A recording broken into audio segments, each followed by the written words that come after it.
ਅਗਲਾ ਲੇਖ ਹੈ ਅਕਾਲ ਚਲਾਣਾ। ਕੇਵਲ ਮਨੁੱਖ ਹੀ ਆਪਣੇ ਮਰਨ ਬਾਰੇ ਸੋਚਦਾ ਹੈ। ਇਸੇ ਕਰਕੇ ਕੇਵਲ ਮਨੁੱਖ ਵਿੱਚ ਹੀ ਅਮਰ ਹੋਣ ਦੀ ਤਾਂਘ ਹੁੰਦੀ ਹੈ। ਕੇਵਲ ਮਨੁੱਖ ਹੀ ਮਰਨ ਤੋਂ ਡਰਦਾ ਹੈ। ਇਸੇ ਕਰਕੇ ਕੇਵਲ ਮਨੁੱਖ ਨੂੰ ਹੀ ਧਰਮ ਦੀ ਲੋੜ ਪੈਂਦੀ ਹੈ।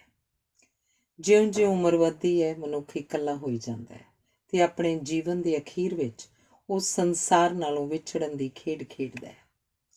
ਕੁਦਰਤ ਨੇ ਇਸੇ ਕਰਕੇ ਇਸ ਵਿਛੋੜੇ ਨੂੰ ਜੀਵਨ ਦੇ ਅੰਤ ਤੇ ਰੱਖਿਆ ਹੋਇਆ ਹੈ। ਕਾਰਜ ਕੋਈ ਹੋਵੇ, ਅੰਤ ਦੇ ਨੇੜੇ ਮੁਸ਼ਕਿਲਾਂ ਵੱਧ ਜਾਂਦੀਆਂ ਹਨ ਤੇ ਕੰਮ ਦਾ ਅੰਤਲਾ ਭਾਗ ਬੜਾ ਔਖਾ ਹੋ ਜਾਂਦਾ ਹੈ। ਦੂਜਿਆਂ ਦਾ ਮਰਨਾ ਅਸੀਂ ਸਹਿ ਲੈਂਦੇ ਹਾਂ, ਔਖ ਆਪਣੇ ਮਰਨ ਵਿੱਚ ਹੀ ਹੁੰਦੀ ਹੈ।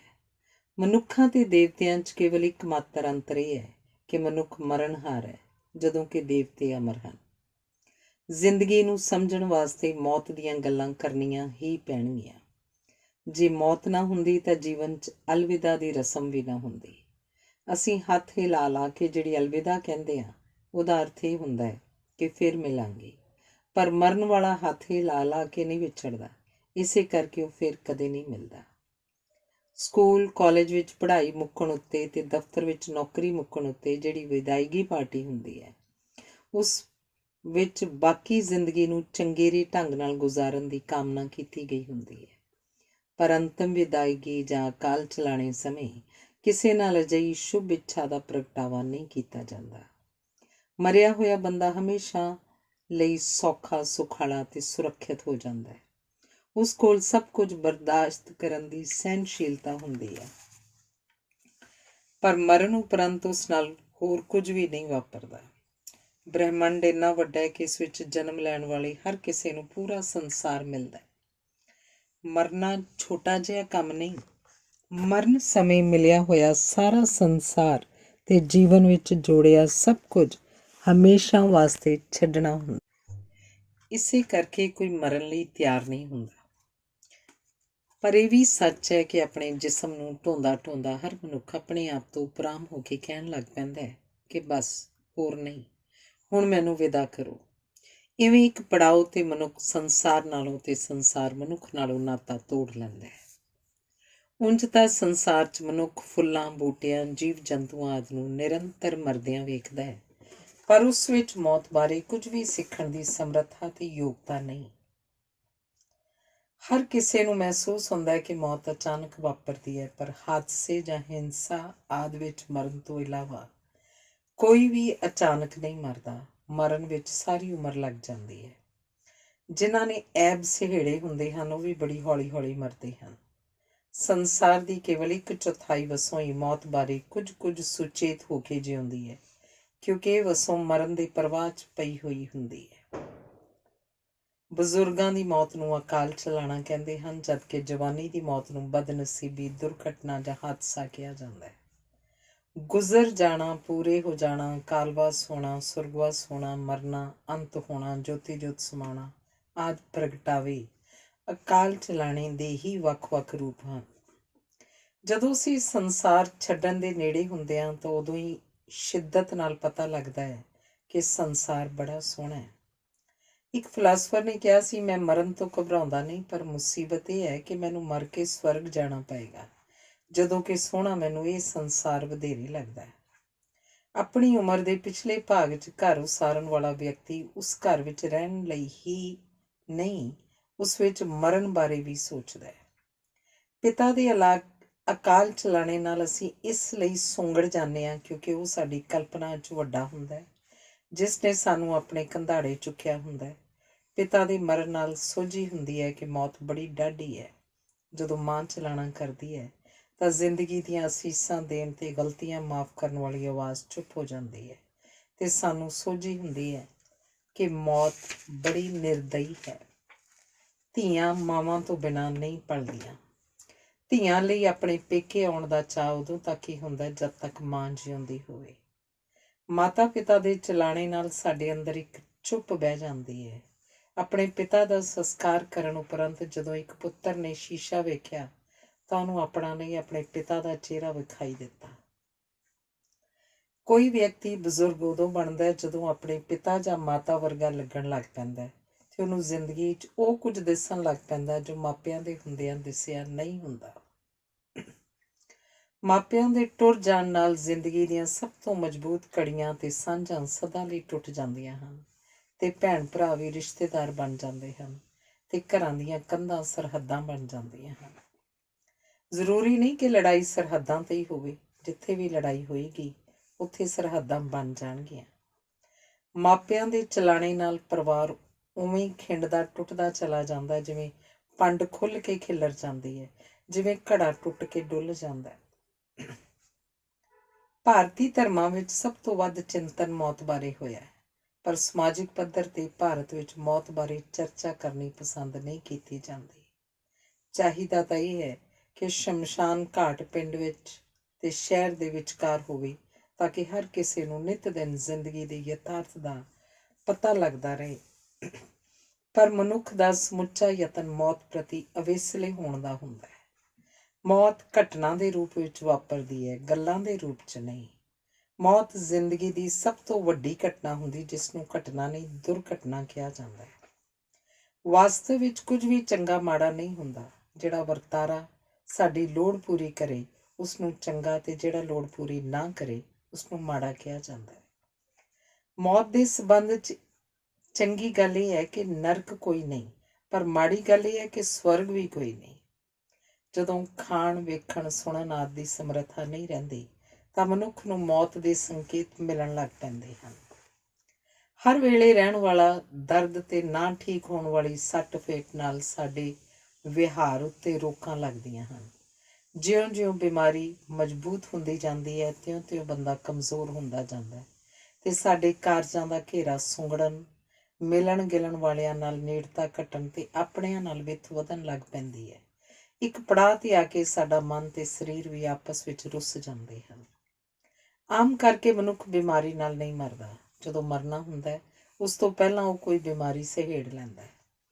ਬਿਮਾਰੀ ਸਾਨੂੰ ਆਪਣੇ ਆਪ ਨਾਲ ਗੱਲਾਂ ਕਰਨ ਤੇ ਅਣਜੀਵੇ ਜੀਵਨ ਬਾਰੇ ਸੋਚਣ ਦਾ ਅਵਸਰ ਦਿੰਦੀ ਹੈ।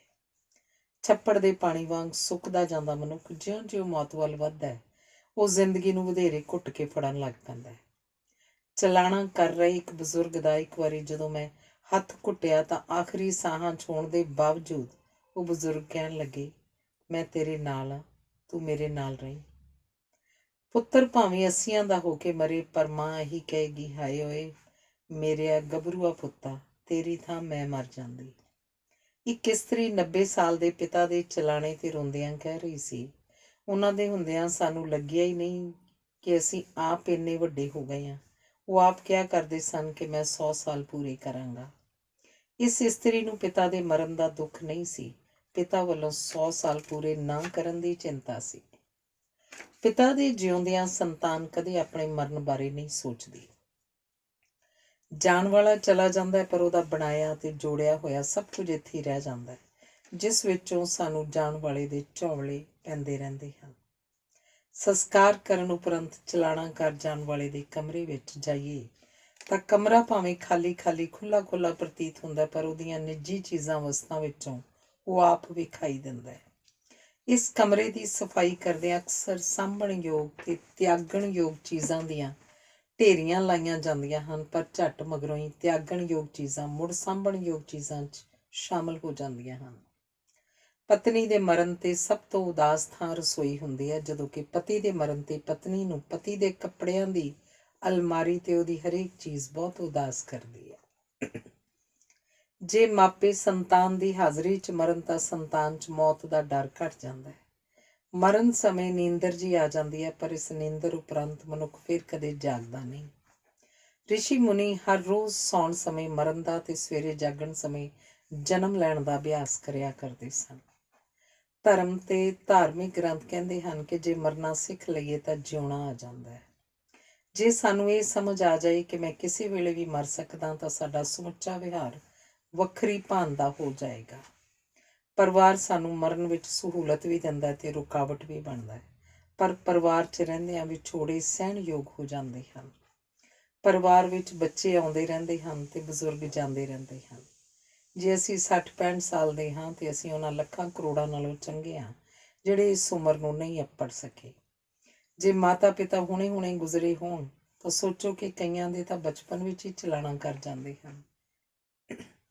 ਮਿਲੀ ਜ਼ਿੰਦਗੀ ਦਾ ਸ਼ੁਕਰਾਨਾ ਕਰਨ ਵਾਲਾ ਮਨੁੱਖ ਆਪਣੀ ਜ਼ਿੰਦਗੀ ਦੀ ਤਸੱਲੀ ਵਧਾ ਲੈਂਦਾ ਹੈ। ਅਕਸਰ ਵੇਖਿਆ ਗਿਆ ਕਿ ਪਰਮਾਤਮਾ ਦੀ ਨੇੜਤਾ ਮੰਨਣ ਵਾਲੇ ਕਈ ਚੰਗੇ ਬੰਦੇ ਬੜਾ ਦੁੱਖ ਪਾ ਕੇ ਮਰਦੇ ਹਨ। ਇਸ ਬਾਰੇ ਧਰਮ ਕਹਿੰਦਾ ਹੈ ਕਿ ਦੁੱਖ ਸਜ਼ਾ ਨਹੀਂ, ਪਰਮਾਤਮਾ ਦੇ ਨੇੜੇ ਹੋਣ ਦੀ ਕੀਮਤ ਹੈ। ਨਿਰਸੰਦੇਹ ਜਿਸ ਨੇ ਵੀ ਜੀਵਨ ਕਮਾਇਆ ਹੈ, ਘਾਲਣਾ ਘਾਲੀ ਹੈ, ਉਸ ਨੂੰ ਦੁੱਖ ਸਹਿਣੇ ਪਏ ਹਨ। ਜਦੋਂ ਮਨੁੱਖ ਕਹਿੰਦਾ ਹੈ ਕਿ ਚੰਗੇ ਬੰਦੇ ਆਰਾਮ ਨਾਲ ਮਰਨ ਤੇ ਭੈੜੇ ਦੁੱਖ ਭੋਗਣ, ਤਾਂ ਉਹ ਆਪਣੇ ਭੈੜਾ ਹੋਣ ਦੇ ਬਾਵਜੂਦ ਵੀ ਆਪਣੇ ਆਪ ਨੂੰ ਚੰਗੇ ਬੰਦਿਆਂ 'ਚ ਹੀ ਗਿਣ ਰਿਹਾ ਹੁੰਦਾ ਹੈ। ਮੇਰੀ ਰਿਸ਼ਤੇਦਾਰੀ 'ਚ ਇੱਕ ਭੂਆ ਹੁੰਦੀ ਸੀ ਜਿਹੜੀ ਲੋਕਾਂ ਨੂੰ ਬੜੀ ਸੌਖ ਨਾਲ ਬੜਾ ਤੰਗ ਕਰਦੀ ਸੀ। ਉਹ ਝੂਠ ਸੱਚ ਇੱਕੋ ਨਿਪੁੰਨਤਾ ਨਾਲ ਬੋਲਦੀ ਸੀ ਤੇ ਲਗਾਈ ਬੁਝਾਈ ਵੀ ਚੰਗੀ ਕਰ ਲੈਂਦੀ ਸੀ। ਜਦੋਂ ਉਹਦੀਆਂ ਗੱਲਾਂ ਚੱਲ ਪੈਂਦੀਆਂ ਸਨ ਤਾਂ ਮੁੱਕਣ ਵਿੱਚ ਹੀ ਨਹੀਂ ਸਨ ਆਉਂਦੀਆਂ। ਸੰਯੋਗਵਸ ਉਹ ਅਚਾਨਕ ਹੀ ਸੁੱਤੀ ਸੁੱਤੀ ਮਰ ਗਈ ਤੇ ਸਾਰੇ ਰਿਸ਼ਤੇਦਾਰ ਇਸ ਗੱਲ ਤੇ ਪਰੇਸ਼ਾਨ ਸਨ ਕਿ ਸਾਰਾ ਜੀਵਨ ਦੂਜਿਆਂ ਨੂੰ ਔਖਿਆਂ ਕਰਨ ਵਾਲੀ ਇੰਨੀ ਸੌਖਿਆਂ ਕਿਉਂ ਮਰ ਗਈ ਸੀ। ਮੇਰੀ ਇੱਕ ਸਹਿਕਰਮੀ ਦੇ ਘਰ ਉੱਪਰੋਂ ਥੱਲੇ ਕਈ ਮੌਤਾਂ ਹੋਈਆਂ, ਪਰ ਉਹਦਾ ਨਸ਼ਾ ਪਾਣੀ ਨਿਰੰਤਰ ਚੱਲਦਾ ਰਿਹਾ। ਉਹ ਆਪ ਕਿਹਾ ਕਰਦਾ ਸੀ ਕਿ ਉਹਨੂੰ ਕੋਈ ਫਰਕ ਨਹੀਂ ਪੈਂਦਾ। ਜਿਸ ਦਿਨ ਉਹਦੀ ਮਾਂ ਮਰੀ ਉਸ ਦਿਨ ਵੀ, ਤੇ ਜਿਸ ਦਿਨ ਪਿਤਾ ਮਰਿਆ ਉਸ ਦਿਨ ਵੀ ਉਹਨੇ ਰੋਜ਼ ਵਾਂਗ ਹੀ ਸ਼ਰਾਬ ਪੀਤੀ। ਜੋ ਉਮਰ ਭਰ ਨਾ ਰੋਇਆ, ਉਹ ਆਪਣੀ ਧੀ ਦੇ ਵਿਧਵਾ ਹੋਣ ਤੇ ਬਹੁਤ ਰੋਇਆ ਤੇ ਦਿਨਾਂ ਵਿੱਚ ਹੀ ਉਹ ਪੂਰੀ ਤਰ੍ਹਾਂ ਮੁਰਝਾ ਗਿਆ। ਇੱਕ ਦਿਨ ਉਹ ਇੰਝ ਮਿਲਿਆ ਜਿਵੇਂ ਸੁਪਨਾ ਵੇਖਣ ਮਗਰੋਂ ਅਸਲੀਅਤ ਮਿਲਦੀ ਹੈ, ਤੇ ਮਹੀਨੇ ਦੇ ਅੰਦਰ ਅੰਦਰ ਚਲਾਣਾ ਕਰ ਗਿਆ। ਨਿਰਸੰਦੇਹ ਕਈ ਵਿਅਕਤੀ ਬੜੇ ਧੀਰਜ ਨਾਲ ਸ਼ਾਂਤ ਹੋ ਕੇ ਮਰਦੇ ਹਨ। ਸਾਡੇ ਮੁਹੱਲੇ 'ਚ ਇੱਕ ਇਸਤਰੀ ਆਪਣੇ ਅੰਤਲੇ ਦਿਨਾਂ 'ਚ ਕਹਿਣ ਲੱਗ ਪਈ ਕਿ ਬਾਬਾ ਜੀ ਮੈਨੂੰ ਬੁਲਾ ਰਹੇ ਹਨ। ਭਾਵੇਂ ਬਾਬਾ ਜੀ ਕਿਧਰੇ ਨਹੀਂ ਸਨ, ਪਰ ਉਹਦੀ ਸ਼ਰਧਾ ਨੂੰ ਬਾਬਾ ਜੀ ਜ਼ਰੂਰ ਦਿਸਦੇ ਹੋਣਗੇ। ਪਤੀ ਨੂੰ ਸਤਿਕਾਰ ਭਰੇ ਸੰਬੋਧਨ ਵਿੱਚ ਪ੍ਰਸੰਨ ਚਿੱਤ ਨਾਲ ਬੋਲੇ। ਉਹਦੇ ਅੰਤਲੇ ਸ਼ਬਦ ਸਨ, ਕੋਈ ਗਲਤੀ ਹੋ ਗਈ ਹੋਵੇ ਤਾਂ ਮਾਫ਼ ਕਰਨੀ, ਬਾਕੀ ਸੇਵਾ ਅਗਲੇ ਜਨਮ 'ਚ ਕਰਾਂਗੀ। ਇਹ ਕਹਿੰਦਿਆਂ ਉਹ ਜ਼ਿੰਦਗੀ ਮੌਤ ਵਿਚਲਾ ਸਾਗਰ ਬੜੀ ਸ਼ਾਂਤ ਸਾਹਾਂ ਨਾਲ ਲੰਘ ਗਈ। ਉਹਦੇ ਸ਼ਾਂਤ ਚਿਹਰੇ ਨੂੰ ਵੇਖ ਕੇ ਮੇਰਾ ਮਨ ਬੋਲਿਆ ਕਿ ਮੈਂ ਜਦੋਂ ਵੀ ਮਰਾਂ ਮੈਂ ਵੀ ਐਵੇਂ ਹੀ ਮਰਾਂ। ਪੁਰਸ਼ਾਂ ਦੇ ਮੁਕਾਬਲੇ ਇਸਤਰੀਆਂ ਅਕਸਰ ਵਧੇਰੇ ਧੀਰਜ ਤੇ ਸੰਤੋਖੀ ਬਿਰਤੀ ਨਾਲ ਮਰਦੀਆਂ ਹਨ। ਨਿਰਸੰਦੇਹ ਕਈ ਬਜ਼ੁਰਗ ਵੀ ਮਹਾਂਪੁਰਸ਼ਾਂ ਵਾਂਗ ਬੜੇ ਸਹਿਜ ਧੀਰਜ ਤੇ ਸਲੀਕੇ ਨਾਲ ਚਲਾਣਾ ਕਰਦੇ ਹਨ। ਮੇਰੀ ਯੂਨੀਵਰਸਿਟੀ ਦੇ ਇੱਕ ਬਜ਼ੁਰਗ ਵਿਦਵਾਨ ਸਨ, ਜਿਨ੍ਹਾਂ ਦੇ ਚਲਾਣੇ ਦਾ ਮੈਨੂੰ ਆਪਣੇ ਪਿਤਾ ਦੇ ਚਲਾਣੇ ਨਾਲੋਂ ਵੀ ਵੱਡਾ ਘਾਟਾ ਮਹਿਸੂਸ ਹੁੰਦਾ ਹੈ। ਉਹ ਸਧਾਰਨ ਵਿਅਕਤੀਆਂ ਦੀ ਅਜਿਹੀ ਖੁਸ਼ਹਾਲ ਤੇ ਵਿਸ਼ੇਸ਼ ਵੰਨਗੀ ਸਨ ਜਿਨ੍ਹਾਂ ਦੀ ਨਸਲ ਲੋਪ ਹੁੰਦੀ ਜਾ ਰਹੀ ਹੈ। ਉਹ ਪੁਰਾਤਨ ਗਿਆਨ ਤੇ ਆਧੁਨਿਕ ਵਿਦਵਾਨ ਸਨ। ਉਹਨਾਂ ਨੇ ਜ਼ਿੰਦਗੀ ਨਾਲ ਜੋ ਵੀ ਵਾਅਦਾ ਕੀਤਾ ਉਹ ਪੂਰਾ ਕੀਤਾ। ਵਿਦਿਆਰਥੀਆਂ ਨਾਲ ਕੀਤੇ ਵਾਅਦੇ ਉਹ ਪਹਿਲਾਂ ਹੀ ਪੂਰੇ ਕਰ ਚੁੱਕੇ ਸਨ। ਉਹ ਗੰਧਲੇ ਪਾਣੀਆਂ ਨੂੰ ਨਿਖਾਰਨ ਵਾਲੀ ਫਟਕੜੀ ਸਨ। ਰੱਬ ਕਰੇ ਇਹੋ ਜਿਹੇ ਬੰਦੇ ਰੋਜ਼-ਰੋਜ਼ ਜੰਮਣ। ਉਹਨਾਂ ਦਾ ਸਮੁੱਚਾ ਜੀਵਨ ਰੀਸ ਕਰਨ ਦੇ ਯੋਗ ਸੀ। ਉਹ ਮਨੁੱਖਾਂ ਵਾਂਗ ਅਧੂਰੇ ਸਨ, ਪਰ ਉਹ ਅਧੂਰੇਪਨ ਦੀ ਸੰਪੂਰਨਤਾ ਸਨ। ਕੋਈ ਜੀਵੇ ਤਾਂ ਉਹਨਾਂ ਵਾਂਗ ਜੀਵੇ, ਸਹਿਜ ਸੋਹਣੀ ਸੰਤੁਲਿਤ ਜ਼ਿੰਦਗੀ। ਕੋਈ ਜਾਵੇ ਤਾਂ ਉਹਨਾਂ ਵਾਂਗ ਜਾਵੇ, ਸਭ ਦੇ ਮਨ 'ਚ ਹਮੇਸ਼ਾ ਲਈ ਵਸ ਜਾਵੇ। ਉਹਨਾਂ ਦਾ ਸੰਸਕਾਰ ਉਹਨਾਂ ਦੇ ਕੁਝ ਵਿਦਿਆਰਥੀਆਂ ਨੇ ਕੀਤਾ ਸੀ ਤੇ ਸੰਸਕਾਰ ਵੇਲੇ ਲੱਗ ਰਿਹਾ ਸੀ ਜਿਵੇਂ ਵਿਸ਼ਾਲ ਲਾਇਬ੍ਰੇਰੀ ਵਿੱਚੋਂ ਲਾਟਾਂ ਨਿਕਲ ਰਹੀਆਂ ਹੋਣ। ਅੱਜ ਦੇ ਜ਼ਮਾਨੇ 'ਚ ਲੋਭ ਲਾਲਚ ਤੋਂ ਉੱਚੇ ਉਹਨਾਂ ਵਰਗੇ ਕਿਸੇ ਬੰਦੇ ਦਾ ਮਿਲ ਜਾਣਾ ਸੁਭਾਗ ਹੈ। ਵੇਖਿਆ ਗਿਆ ਕਿ ਵਿਦਵਾਨਾਂ, ਲੇਖਕਾਂ ਜਾਂ ਕਵੀਆਂ ਦੀ ਅਰਥੀ ਨਾਲ ਬਹੁਤੇ ਲੋਕ ਨਹੀਂ ਜਾਂਦੇ। ਕਾਰਨ ਇਹ ਹੁੰਦਾ ਹੈ ਕਿ ਵਿਦਵਾਨ ਜਾਂ ਕਲਾਕਾਰ ਸਾਡੇ ਰਿਸ਼ਤੇਦਾਰ ਨਹੀਂ ਹੁੰਦੇ। ਰਿਸ਼ਤੇਦਾਰਾਂ ਨਾਲ ਸਾਡਾ ਸੰਬੰਧ ਵਿਖਾਵੇ ਦਾ ਹੁੰਦਾ ਹੈ। ਉਹਨਾਂ ਦੇ ਸੰਸਕਾਰ ਜਾਂ ਭੋਗ 'ਤੇ ਅਸੀਂ ਦਿਸਣ ਲਈ ਜਾਂਦੇ ਹਾਂ। ਉਹਨਾਂ ਨਾਲ ਸਾਨੂੰ ਓਨੀ ਹਮਦਰਦੀ ਨਹੀਂ ਹੁੰਦੀ ਜਿੰਨੀ ਅਸੀਂ ਪ੍ਰਗਟਾਉਂਦੇ ਹਾਂ। ਕਵੀਆਂ ਕਲਾਕਾਰਾਂ ਨਾਲ ਅਜਿਹਾ ਝੂਠਾ ਵਿਹਾਰ ਕਰਨ ਦੀ ਮਜਬੂਰੀ ਨਹੀਂ ਹੁੰਦੀ। ਰਿਸ਼ਤੇਦਾਰ ਦਾ ਭੋਗ ਪੈਂਦਾ ਉਹ ਭੁੱਲ ਜਾਂਦਾ, ਪਰ ਕਵੀ ਕਲਾਕਾਰ ਆਪਣੀਆਂ ਲਿਖਤਾਂ 'ਚ ਜਿਉਂਦੇ ਹਨ। ਕੋਈ ਮੰਨਦਾ ਹੀ ਨਹੀਂ ਕਿ ਉਹ ਮਰ ਗਏ ਹਨ, ਕਿਉਂਕਿ ਆਪਣੇ ਚੇਤਿਆਂ 'ਚ ਅਸੀਂ ਉਹਨਾਂ ਨੂੰ ਮਿਲਦੇ ਰਹਿੰਦੇ ਹਾਂ। ਜ਼ਿੰਦਗੀ ਦੀ ਡੂੰਘੀ ਸੂਝ ਤੋਂ ਬਿਨਾਂ ਨਾ ਮੌਤ ਬਾਰੇ ਕੋਈ ਚੰਗੀ ਕਵਿਤਾ ਲਿਖੀ ਜਾ ਸਕਦੀ ਹੈ ਤੇ ਨਾ ਹੀ ਜ਼ਿੰਦਗੀ ਬਾਰੇ ਚੰਗੀਆਂ ਗੱਲਾਂ ਕੀਤੀਆਂ ਜਾ ਸਕਦੀਆਂ ਹਨ। ਮੌਤ ਤੋਂ ਬਿਨਾਂ ਜ਼ਿੰਦਗੀ ਨੂੰ ਸੋਚ ਕੇ ਤਾਂ ਵੇਖੋ। ਮੌਤ ਕਾਰਨ ਹੀ ਜ਼ਿੰਦਗੀ 'ਚ ਸ਼ਿੱਦਤ ਤੇ ਜੁੰਬਸ਼ ਹੈ। ਜੀਵਨ ਇਸ ਲਈ ਮੁੱਲਵਾਨ ਹੈ ਕਿਉਂਕਿ ਮੌਤ ਆ ਰਹੀ ਹੈ। ਜਿਵੇਂ ਨਾ ਹੁੰਦਾ ਤਾਂ ਹਰ ਕਿਸੇ ਨੇ ਹਰ ਕੰਮ ਮੁਲਤਵੀ ਕਰਦੇ ਰਹਿਣਾ ਸੀ। ਕੱਲ੍ਹ ਮੌਤ ਹੋ ਸਕਦੀ ਹੈ, ਇਸ ਲਈ ਅੱਜ ਮਹੱਤਵਪੂਰਨ ਹੈ। ਅਸੀਂ ਆਪਣੇ ਪਿਆਰਿਆਂ ਤੋਂ ਤੇ ਸਾਡੇ ਪਿਆਰੇ ਸਾਡੇ ਤੋਂ ਵਿਛੜ ਜਾਣ ਦੇ ਡਰ ਕਰਕੇ ਸਾਨੂੰ ਪਿਆਰੇ ਲੱਗਦੇ ਹਨ। ਅਸੀਂ ਅਕਸਰ ਬਜ਼ੁਰਗਾਂ ਨੂੰ ਮਰਦੇ ਵੇਖਦੇ ਹਾਂ, ਪਰ ਬਜ਼ੁਰਗ ਵੀ ਉਦੋਂ ਹੀ ਮਰਦੇ ਹਨ ਜਦੋਂ ਉਹਨਾਂ ਕੋਲ ਭਵਿੱਖ ਦੀ ਕੋਈ ਵਿਉਂਤ ਨਹੀਂ ਹੁੰਦੀ ਤੇ ਕੇਵਲ ਅਤੀਤ ਦੇ ਵੇਰਵੇ ਰਹਿ ਜਾਂਦੇ ਹਨ। ਬਜ਼ੁਰਗੀ ਉਸ ਉਮਰ ਨੂੰ ਕਹਿੰਦੇ ਹਨ ਜਦੋਂ ਸਾਡੇ ਮਾਪੇ ਮਰ ਚੁੱਕੇ ਹੋਣ ਤੇ ਮਰਨ ਦੀ ਵਾਰੀ ਸਾਡੀ ਹੋਵੇ, ਤੇ ਜਦੋਂ ਕੋਈ ਨਵਾਂ ਬੰਦਾ ਮਿਲੇ ਤਾਂ ਉਸ ਵਰਗੇ ਕਿਸੇ ਪੁਰਾਣੇ ਬੰਦੇ ਦੀ ਯਾਦ ਆਵੇ। ਸਾਰੇ ਕੰਮ ਮੁਕਾ ਕੇ ਹੋਰ ਜੀਣ ਦੀ ਇੱਛਾ ਅਧੂਰੇਪਣ ਦਾ ਦਰਦ ਹੁੰਦੀ ਹੈ। ਜੇ ਜ਼ਿੰਦਗੀ ਠੀਕ ਢੰਗ ਨਾਲ ਜੀਵੀ ਗਈ ਹੋਵੇ ਤਾਂ ਮਰਨ ਤੋਂ ਸੰਕੋਚ ਨਹੀਂ ਹੁੰਦਾ।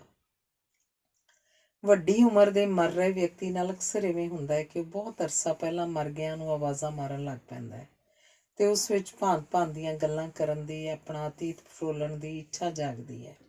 ਸਰੀਰ ਨਿੱਘਰਦਾ ਜਾਂਦਾ ਹੈ, ਪਰ ਯਾਦਾਂ ਉਹਦੀਆਂ ਜਵਾਨ ਹੁੰਦੀਆਂ ਜਾਂਦੀਆਂ ਹਨ। ਸੋ ਚਲਾਣੇ ਤੋਂ ਪਹਿਲਾਂ ਬਜ਼ੁਰਗਾਂ ਦੀਆਂ ਗੱਲਾਂ ਸੁਣੋ, ਉਹਨਾਂ ਨੂੰ ਸੁੱਖ ਮਿਲੇਗਾ। ਬਜ਼ੁਰਗਾਂ ਦੇ ਚਲਾਣੇ ਨਾਲ ਜਵਾਨ ਜ਼ਿੰਮੇਵਾਰ ਹੋ ਜਾਂਦੇ ਹਨ। ਮਰਨ ਵਾਲਾ ਬੰਦਾ ਕਿਸੇ ਦੇ ਰਾਹ ਦੀ ਰੁਕਾਵਟ ਨਹੀਂ ਬਣਦਾ। ਜੇ ਮਰੇ ਬੰਦੇ ਨੂੰ ਪੁੱਛੋ ਕੀ ਹਾਲ ਹੈ, ਜੇ ਉਹ ਬੋਲ ਸਕਦਾ ਹੋਵੇ ਤਾਂ ਇਹ ਕਹੇਗਾ ਮੇਰਾ ਹਾਲ ਤੁਹਾਡੇ ਵਰਗਾ ਨਹੀਂ ਤੇ ਤੁਹਾਡਾ ਮੇਰੇ ਵਰਗਾ ਨਹੀਂ। ਲੋਕ ਸ਼ਮਸ਼ਾਨ ਘਾਟ ਵੱਲ ਜਾਂਦੀ ਅਰਥੀ ਲਈ ਰਸਤਾ ਇਹ ਸੋਚ ਕੇ ਛੱਡ ਦਿੰਦੇ ਹਨ ਕਿ ਇਹਨੇ ਜਾਣਾ ਹੀ ਜਾਣਾ, ਵਾਪਸ ਨਹੀਂ ਆਉਣਾ। ਕਿਸੇ ਨੇ ਪੁੱਛਿਆ ਸੀ ਮੇਰੇ ਮਰਨ ਮਗਰੋਂ ਕੀ ਹੋਏਗਾ। ਉੱਤਰ ਮਿਲਿਆ ਸੰਸਕਾਰ ਤੇ ਅੰਤਿਮ ਅਰਦਾਸ। ਸ਼ਾਇਦ ਉਹ ਸੁਣਨਾ ਇਹ ਚਾਹੁੰਦਾ ਸੀ ਕਿ ਉਹਦੇ ਚਲਾਣੇ ਨਾਲ ਸਾਰਾ ਸੰਸਾਰ ਰੁਕ ਜਾਏਗਾ। ਫੌਜ ਵਿੱਚ ਕਿਸੇ ਦੇ ਘਰ ਕਿਸੇ ਦੇ ਜਿਉਂਦੇ ਹੋਣ ਦੀ ਚਿੱਠੀ ਪਾਉਣ ਦੀ ਕੋਈ ਪਰੰਪਰਾ ਨਹੀਂ, ਚਿੱਠੀ ਮਰਨ ਦੀ ਹੀ ਪਾਈ ਜਾਂਦੀ ਹੈ। ਕਈ ਬੰਦੇ ਜਿਉਂਦਿਆਂ ਹੀ ਮਰ ਜਾਂਦੇ ਹਨ। ਇੱਕ ਪੁੱਤਰ ਪਿਤਾ ਦੀ ਕੁੱਟ ਤੋਂ ਤੰਗ ਆ ਕੇ ਘਰੋਂ ਚਲਾ ਗਿਆ। 15 ਸਾਲਾਂ ਤੋਂ ਉਡੀਕ ਰਿਹਾ ਪਿਤਾ ਕਹਿੰਦਾ ਹੈ ਕਿ ਨਾ ਮੈਂ ਜਿਉਂਦਿਆਂ ਵਿੱਚ ਆ ਨਾ ਮਰਿਆਂ 'ਚ। ਮਰਨ ਸੰਬੰਧੀ ਹਰ ਸਮਾਜ ਦੀਆਂ ਰਸਮਾਂ ਰੀਤਾਂ ਵੱਖਰੀ ਭਾਂਤ ਦੀਆਂ ਹੁੰਦੀਆਂ ਹਨ, ਪਰ ਰਸਮਾਂ ਰੀਤਾਂ ਹੁੰਦੀਆਂ ਜ਼ਰੂਰ ਹਨ। ਸਮਾਜ ਕੋਈ ਹੋਵੇ, ਮਰ ਗਿਆ ਨੂੰ ਵਿਦਾ ਕਰਨਾ ਸਮਾਜ ਦੀ ਬੜੀ ਗੰਭੀਰ ਜ਼ਿੰਮੇਵਾਰੀ ਹੁੰਦੀ ਹੈ। ਅਫਰੀਕੀ ਦੇਸ਼ਾਂ ਵਿੱਚ ਜਨਾਜ਼ੇ ਨਾਲ ਘਰ ਵਾਲੇ ਨਹੀਂ ਜਾਂਦੇ, ਕਿਰਾਏ ਉੱਤੇ ਰੋਣ ਦੇ ਮਾਹਿਰ ਜਾਂਦੇ ਹਨ। ਯਹੂਦੀ ਮੁਰਦੇ ਨੂੰ ਦਫਨਾਉਣ ਉਪਰੰਤ 7 ਦਿਨ ਚੁੱਪ ਬਹਿ ਕੇ ਮਾਤਮ ਕਰਦੇ ਹਨ। ਹਰ ਸਮਾਜ ਵਿੱਚ ਮਾਤਮ ਕਰਨ ਦਾ ਅਰਸਾ ਵੱਖ-ਵੱਖ ਹੁੰਦਾ ਹੈ। ਬੀਮਾ ਕੰਪਨੀਆਂ ਸਾਡੇ ਮਰਨ ਦੀਆਂ ਗੱਲਾਂ ਕਰਕੇ ਆਪਣਾ ਵਪਾਰ ਚਲਾਉਂਦੀਆਂ ਹਨ। ਸਾਡੇ ਜਲਦੀ ਮਰ ਜਾਣ ਦੀ ਸੰਭਾਵਨਾ ਪ੍ਰਗਟਾ ਕੇ ਬੀਮਾ ਕਰਨ ਉਪਰੰਤ ਕੰਪਨੀ ਚਾਹੁੰਦੀ ਹੈ ਕਿ ਅਸੀਂ ਲੰਮੇ ਤੋਂ ਲੰਮਾ ਜੀਵਨ ਜੀਵੀਏ ਤੇ ਵੱਧ ਤੋਂ ਵੱਧ ਬੀਮਾ ਕਿਸ਼ਤਾਂ ਭਰੀਏ। ਕਈਆਂ ਦਾ ਸੰਸਕਾਰ ਨਾ ਕਰ ਸਕਣ ਦਾ ਦਰਦ ਸਾਨੂੰ ਸਾਰਾ ਜੀਵਨ ਸਤਾਉਂਦਾ ਰਹਿੰਦਾ ਹੈ। ਦੇਸ਼ ਵੰਡ ਵੇਲੇ ਫਸਾਦਾਂ ਦੇ ਸ਼ਿਕਾਰ ਉੱਜੜ ਗਿਆਂ ਦੇ ਕਾਫਲੇ ਵਿੱਚ ਮੇਰੇ ਦਾਦਾ ਜੀ ਅੱਖ ਵਿੱਚ ਪੀਪੇ ਦੀ ਨੋਕ ਲੱਗਣ ਕਾਰਨ ਨਜ਼ਰ ਗੁਆ ਬੈਠੇ ਸਨ। ਉਹਨਾਂ ਨੂੰ ਸਾਂਭਣਾ ਬੜਾ ਔਖਾ ਸੀ। ਮੇਰੇ ਮਾਪਿਆਂ ਨੂੰ ਉਹਨਾਂ ਨੇ ਆਪ ਕਿਹਾ ਕਿ ਤੁਸੀਂ ਮੈਨੂੰ ਸੜਕ ਦੇ ਇੱਕ ਪਾਸੇ ਪਾ ਦਿਓ ਤੇ ਆਪ ਕਾਫਲੇ ਨਾਲ ਲੰਘ ਜਾਓ, ਨਹੀਂ ਤਾਂ ਮੇਰਾ ਧਿਆਨ ਰੱਖਦੇ ਰੱਖਦੇ ਤੁਸੀਂ ਆਪ ਮਾਰੇ ਜਾਓਗੇ। ਆਪਣੇ ਬਚਪਨ ਵਿੱਚ ਆਪਣੀ ਮਾਂ ਨੂੰ ਮੈਂ ਇਹ ਗੱਲ ਯਾਦ ਕਰਕੇ ਰੋਂਦਿਆਂ ਕਈ ਵਾਰ ਵੇਖਿਆ ਸੀ। ਉਹ ਕਈ ਸਾਲ ਮਗਰੋਂ ਪਾਕਿਸਤਾਨ 'ਚ ਉਹ ਥਾਂ ਵੇਖਣ ਗਈ ਜਿੱਥੇ ਮੇਰੇ ਮਾਪੇ ਮੇਰੇ ਦਾਦਾ ਜੀ ਨੂੰ ਛੱਡ ਕੇ ਆਪ ਲੰਘ ਆਏ ਸਨ। ਮਰ ਗਿਆਂ ਦੀ ਯਾਦ ਵਿੱਚ ਆਏ ਅਥਰੂਆਂ ਨੂੰ ਵਗਣ ਦਿਓ। ਅਥਰੂ ਜ਼ਖਮੀ ਨਹੀਂ ਕਰਦੇ, ਇਹ ਜ਼ਖਮਾਂ ਨੂੰ ਭਰਦੇ ਹਨ। ਕਿਸੇ ਵਿਛੜੇ ਨੂੰ ਯਾਦ ਕਰਕੇ ਜੇ ਰੋਣ ਨੂੰ ਮਨ ਕਰੇ, ਇਕਾਂਤ 'ਚ ਬਹਿ ਕੇ ਰੋਣ ਨੂੰ ਮਾਣੋ। ਇਹ ਇਨਸਾਨੀਅਤ ਦਾ ਅਹਿਸਾਸ ਦੇਣ ਵਾਲਾ ਬੜਾ ਡੂੰਘਾ ਤੇ ਰੱਜਵਾਂ ਅਨੁਭਵ ਸਾਬਤ ਹੋਏਗਾ। ਕਈ ਵਿਅਕਤੀਆਂ ਨੂੰ ਆਪਣੀ ਮੌਤ ਦਾ ਪਹਿਲਾਂ ਹੀ ਗਿਆਨ ਹੋ ਜਾਂਦਾ ਹੈ। ਪਤੰਜਲੀ ਦੇ ਯੋਗ ਸੂਤਰਾਂ ਅਨੁਸਾਰ ਜਿੰਨਾ ਕੋਈ ਜਨਮ ਲੈਣ ਤੋਂ ਪਹਿਲਾਂ ਗਰਭ ਵਿੱਚ ਸਮਾਂ ਗੁਜ਼ਾਰਦਾ ਹੈ, ਓਨਾ ਹੀ ਚਿਰ ਮਰਨ ਦੀ ਕਿਰਿਆ ਪੂਰੀ ਕਰਨ 'ਚ ਲੱਗਦਾ ਹੈ। ਮਰਨ ਤੋਂ ਲਗਭਗ 9 ਮਹੀਨੇ ਪਹਿਲਾਂ ਧੁੰਨੀ ਤੋਂ 2 ਇੰਚ ਥੱਲੇ ਸਥਿਤ ਹਾਰਾ ਕੇਂਦਰ ਦਾ ਸਰੀਰ ਨਾਲੋਂ ਸੰਬੰਧ ਟੁੱਟ ਜਾਂਦਾ ਹੈ ਤੇ ਹੌਲੀ-ਹੌਲੀ ਸਾਡੀਆਂ ਅੱਖਾਂ ਉੱਪਰ ਵੱਲ ਮੁੜਨ ਲੱਗ ਪੈਂਦੀਆਂ ਹਨ ਤੇ ਸੁਖਾਵੀਂ ਪਰਸੂਤ ਪੀੜਾ ਵਾਂਗ ਮਰਨ ਤੋਂ ਲਗਭਗ 3 ਦਿਨ ਪਹਿਲਾਂ ਸਿਰ ਉੱਪਰ ਪ੍ਰਾਣ ਸ਼ਕਤੀ ਆਪਣੀ ਗਤੀ ਤੇਜ਼ ਕਰ ਦਿੰਦੀ ਹੈ ਤੇ ਪੂਰੇ 3 ਦਿਨ ਮਗਰੋਂ ਮਨੁੱਖ ਮੌਤ ਦੇ ਗਰਭ 'ਚ ਫਿਰ ਸੁਖਦਾਈ ਅਵਸਥਾ 'ਚ ਜਾ ਬਰਾਜਦਾ ਹੈ। ਯੋਗੀਆਂ 'ਚ ਇਸੇ ਕਾਰਨ ਮਰਨ ਦਾ ਉਤਸ਼ਾਹ ਤੇ ਮੌਤ ਪ੍ਰਤੀ ਸਨਮਾਨ ਹੁੰਦਾ ਹੈ। ਮਰਨ ਬਾਰੇ ਜਿਨ੍ਹਾਂ ਗੱਲਾਂ ਤੋਂ ਅਸੀਂ ਡਰਦੇ ਹਾਂ, ਉਹਨਾਂ ਦੀ ਕੋਈ ਤਾਕਤ ਨਹੀਂ ਹੁੰਦੀ। ਮੌਤ ਦੀ ਤਾਕਤ ਸਾਡੇ ਡਰ 'ਚ ਹੁੰਦੀ ਹੈ। ਜਿੰਨਾ ਅਸੀਂ ਕਿਸੇ ਨੂੰ ਪਿਆਰ ਕਰਦੇ ਹਾਂ, ਉਸਦੇ ਚਲਾਣੇ ਨਾਲ ਓਨਾ ਅਸੀਂ ਆਪ ਵੀ ਮਰਦੇ ਹਾਂ। ਮੇਰੇ ਵੀ ਬਹੁਤੇ ਮਿੱਤਰ ਪਿਆਰੇ ਚਲੇ ਗਏ ਹਨ, ਸੋ ਮੈਂ ਵੀ ਤਿਆਰੀ ਆਰੰਭ ਦਿੱਤੀ ਹੈ। ਜਦੋਂ ਸੋਚਦਾ ਮੇਰੇ ਮਰਨ 'ਤੇ ਕੌਣ ਰੋਏਗਾ ਤਾਂ ਖਿਆਲ ਆਉਂਦਾ ਥੋੜ੍ਹੇ ਜਿਹੇ ਹਨ ਜਿਹੜੇ ਮੈਨੂੰ ਪਿਆਰ ਕਰਦੇ ਹਨ, ਕਈ ਮੈਨੂੰ ਨਫ਼ਰਤ ਵੀ ਕਰਦੇ ਹਨ ਅਤੇ ਕਈ ਫੈਸਲਾ ਨਹੀਂ ਕਰ ਰਹੇ ਕਿ ਉਹ ਮੈਨੂੰ ਪਿਆਰ ਕਰਨ ਜਾਂ ਨਫ਼ਰਤ। ਆਸ ਹੈ ਮੇਰੇ ਚਲਾਣੇ ਤੱਕ ਉਹ ਫੈਸਲਾ ਕਰ ਲੈਣਗੇ। ਆਪਣੇ ਬਾਰੇ ਮੈਨੂੰ ਪੱਕਾ ਪਤਾ ਹੈ ਕਿ ਕੁਝ ਘੜੀਆਂ, ਪਲਾਂ, ਦਿਨਾਂ, ਮਹੀਨਿਆਂ, ਸਾਲਾਂ ਦੀ ਗੱਲ ਹੈ। ਹੋਰਾਂ ਵਾਂਗ ਮੈਂ ਵੀ ਇੱਕ ਦਿਨ ਟੁਰ ਜਾਣਾ ਹੈ, ਪਰ ਭਰਪੂਰ ਤਸੱਲੀ ਇਹ ਹੈ ਕਿਉਂਕਿ ਜੀਵਨ 'ਚ ਬਹੁਤ ਕੁਝ ਮਿਲਿਆ ਹੈ, ਮੌਤ ਬਹੁਤ ਥੋੜ੍ਹਾ ਜਿਹਾ ਹੀ ਖੋ ਸਕੇਗੀ। ਧੰਨਵਾਦ। ਅਗਲਾ ਲੇਖ ਹੈ ਇਤਿਹਾਸ ਦੇ ਨਿਚੋੜ। ਮਹੱਤਵਪੂਰਨ ਘਟਨਾਵਾਂ ਦੇ ਸਿੱਟਿਆਂ ਤੇ ਪ੍ਰਭਾਵਸ਼ਾਲੀ ਵਿਅਕਤੀਆਂ ਦੇ ਲੰਮੀ ਪਰਛਾਵਿਆਂ ਨੂੰ ਇਤਿਹਾਸ ਕਹਿੰਦੇ ਹਨ। ਇਤਿਹਾਸ ਉਹਨਾਂ ਘਟਨਾਵਾਂ ਦਾ ਲੇਖਾ ਜੋਖਾ ਹੁੰਦਾ ਹੈ ਜਿਹੜੀਆਂ ਇੱਕ ਵਾਰੀ ਵਾਪਰਦੀਆਂ ਹਨ, ਜਿਨ੍ਹਾਂ ਦੇ ਆਧਾਰ 'ਤੇ ਮਨੁੱਖ ਜੀਵਨ ਫਲਸਫਾ ਉਸਾਰਦਾ ਹੈ। ਇਵੇਂ ਉਦਾਹਰਨਾਂ ਵਾਲੇ ਫਲਸਫੇ ਨੂੰ ਇਤਿਹਾਸ ਕਹਿੰਦੇ ਹਨ। ਹਰ ਇਤਿਹਾਸ ਦਾ ਸੰਬੰਧ ਵਿਸ਼ੇਸ਼ ਸਮੇਂ ਤੇ ਵਿਸ਼ੇਸ਼ ਸਮਾਜ ਨਾਲ ਹੁੰਦਾ ਹੈ। ਸਮੇਂ ਵਿੱਚ ਖੜੋਤ ਨਹੀਂ ਆਉਂਦੀ, ਇਸੇ ਕਰਕੇ ਜਦੋਂ ਇੱਕ ਯੁੱਗ ਮੁੱਕਦਾ ਹੈ ਤਾਂ ਨਵਾਂ ਆਰੰਭ ਹੋ ਜਾਂਦਾ ਹੈ। ਇਤਿਹਾਸ 'ਚ ਵਿਸ਼ਾਲਤਾ ਹੁੰਦੀ ਹੈ, ਸੰਖੇਪਤਾ ਇਤਿਹਾਸ ਦਾ ਗੁਣ ਨਹੀਂ। ਸਾਡੀ ਧਰਤੀ 14 ਅਰਬ ਸਾਲ ਪੁਰਾਣੀ ਹੈ, ਜੀਵਨ ਕੁਝ ਕਰੋੜ ਸਾਲ ਪੁਰਾਣਾ ਹੈ। ਇਤਿਹਾਸ ਕੇਵਲ 10,000 ਸਾਲ ਪੁਰਾਣਾ ਹੈ, ਧਰਮ ਕੇਵਲ 6,000 ਸਾਲ ਪੁਰਾਣੇ ਹਨ ਤੇ ਵਿਗਿਆਨ ਲਗਭਗ 400 ਸਾਲ ਪੁਰਾਣਾ ਹੈ।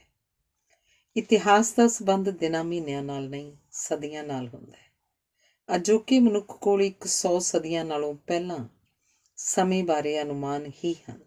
ਸੂਝਵਾਨ ਵਿਅਕਤੀ ਉਹਨੂੰ ਕਹਿੰਦੇ ਹਨ ਜਿਸ ਨੂੰ ਆਪਣੇ ਖੇਤਰ ਦੇ ਲਗਭਗ 3,000 ਸਾਲ ਦਾ ਇਤਿਹਾਸ ਪਤਾ ਹੋਵੇ। ਕੇਵਲ ਮਨੁੱਖ ਕੋਲ ਅਤੀਤ ਨੂੰ ਯਾਦ ਰੱਖਣ ਦੀ ਸੋਝੀ ਹੈ, ਸੋ ਜਿਹੜੇ ਅਤੀਤ ਨੂੰ ਸਮਝਦੇ ਹਨ ਉਹੀ ਵਰਤਮਾਨ ਨੂੰ ਚਲਾਉਂਦੇ ਹਨ। ਜੇ ਗੁਜ਼ਰੇ ਜ਼ਮਾਨੇ ਨੂੰ ਨਾ ਸਮਝਿਆ ਜਾਏ ਤਾਂ ਸਾਡਾ ਵਰਤਮਾਨ ਤੇ ਭਵਿੱਖ ਵੀ ਮੁੱਲਵਾਨ ਨਹੀਂ ਬਣਦੇ। ਗੁਜ਼ਰੇ ਜ਼ਮਾਨੇ ਨੂੰ ਨਫ਼ਰਤ ਕਰਕੇ ਅਸੀਂ ਆਉਣ ਵਾਲੀਆਂ ਪੀੜ੍ਹੀਆਂ ਨੂੰ ਸੰਕੇਤ ਦਿੰਦੇ ਹਾਂ ਕਿ ਉਹ ਸਾਨੂੰ ਨਫ਼ਰਤ ਕਰਨ।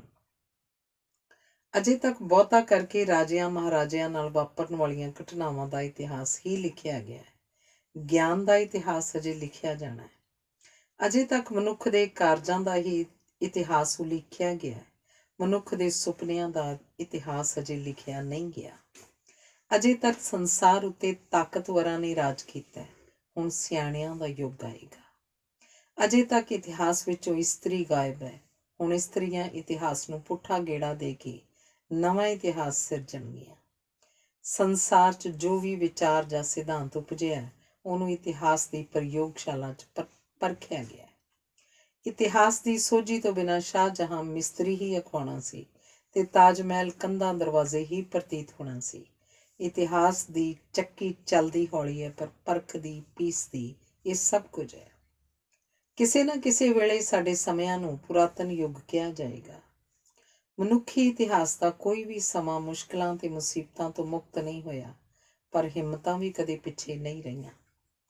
ਹਿੰਮਤਾਂ ਵਾਲਿਆਂ ਦਾ ਹੀ ਇਤਿਹਾਸ ਲਿਖਿਆ ਜਾਂਦਾ ਹੈ ਤੇ ਹਿੰਮਤਾਂ ਵਾਲੇ ਹੀ ਇਤਿਹਾਸ ਰਚਦੇ ਹਨ। ਇਤਿਹਾਸ ਤੋਂ ਬਿਨਾਂ ਸੱਭਿਅਤਾ ਅਤੇ ਸੱਭਿਆਚਾਰ ਦੇ ਕੋਈ ਅਰਥ ਨਹੀਂ ਹੁੰਦੇ।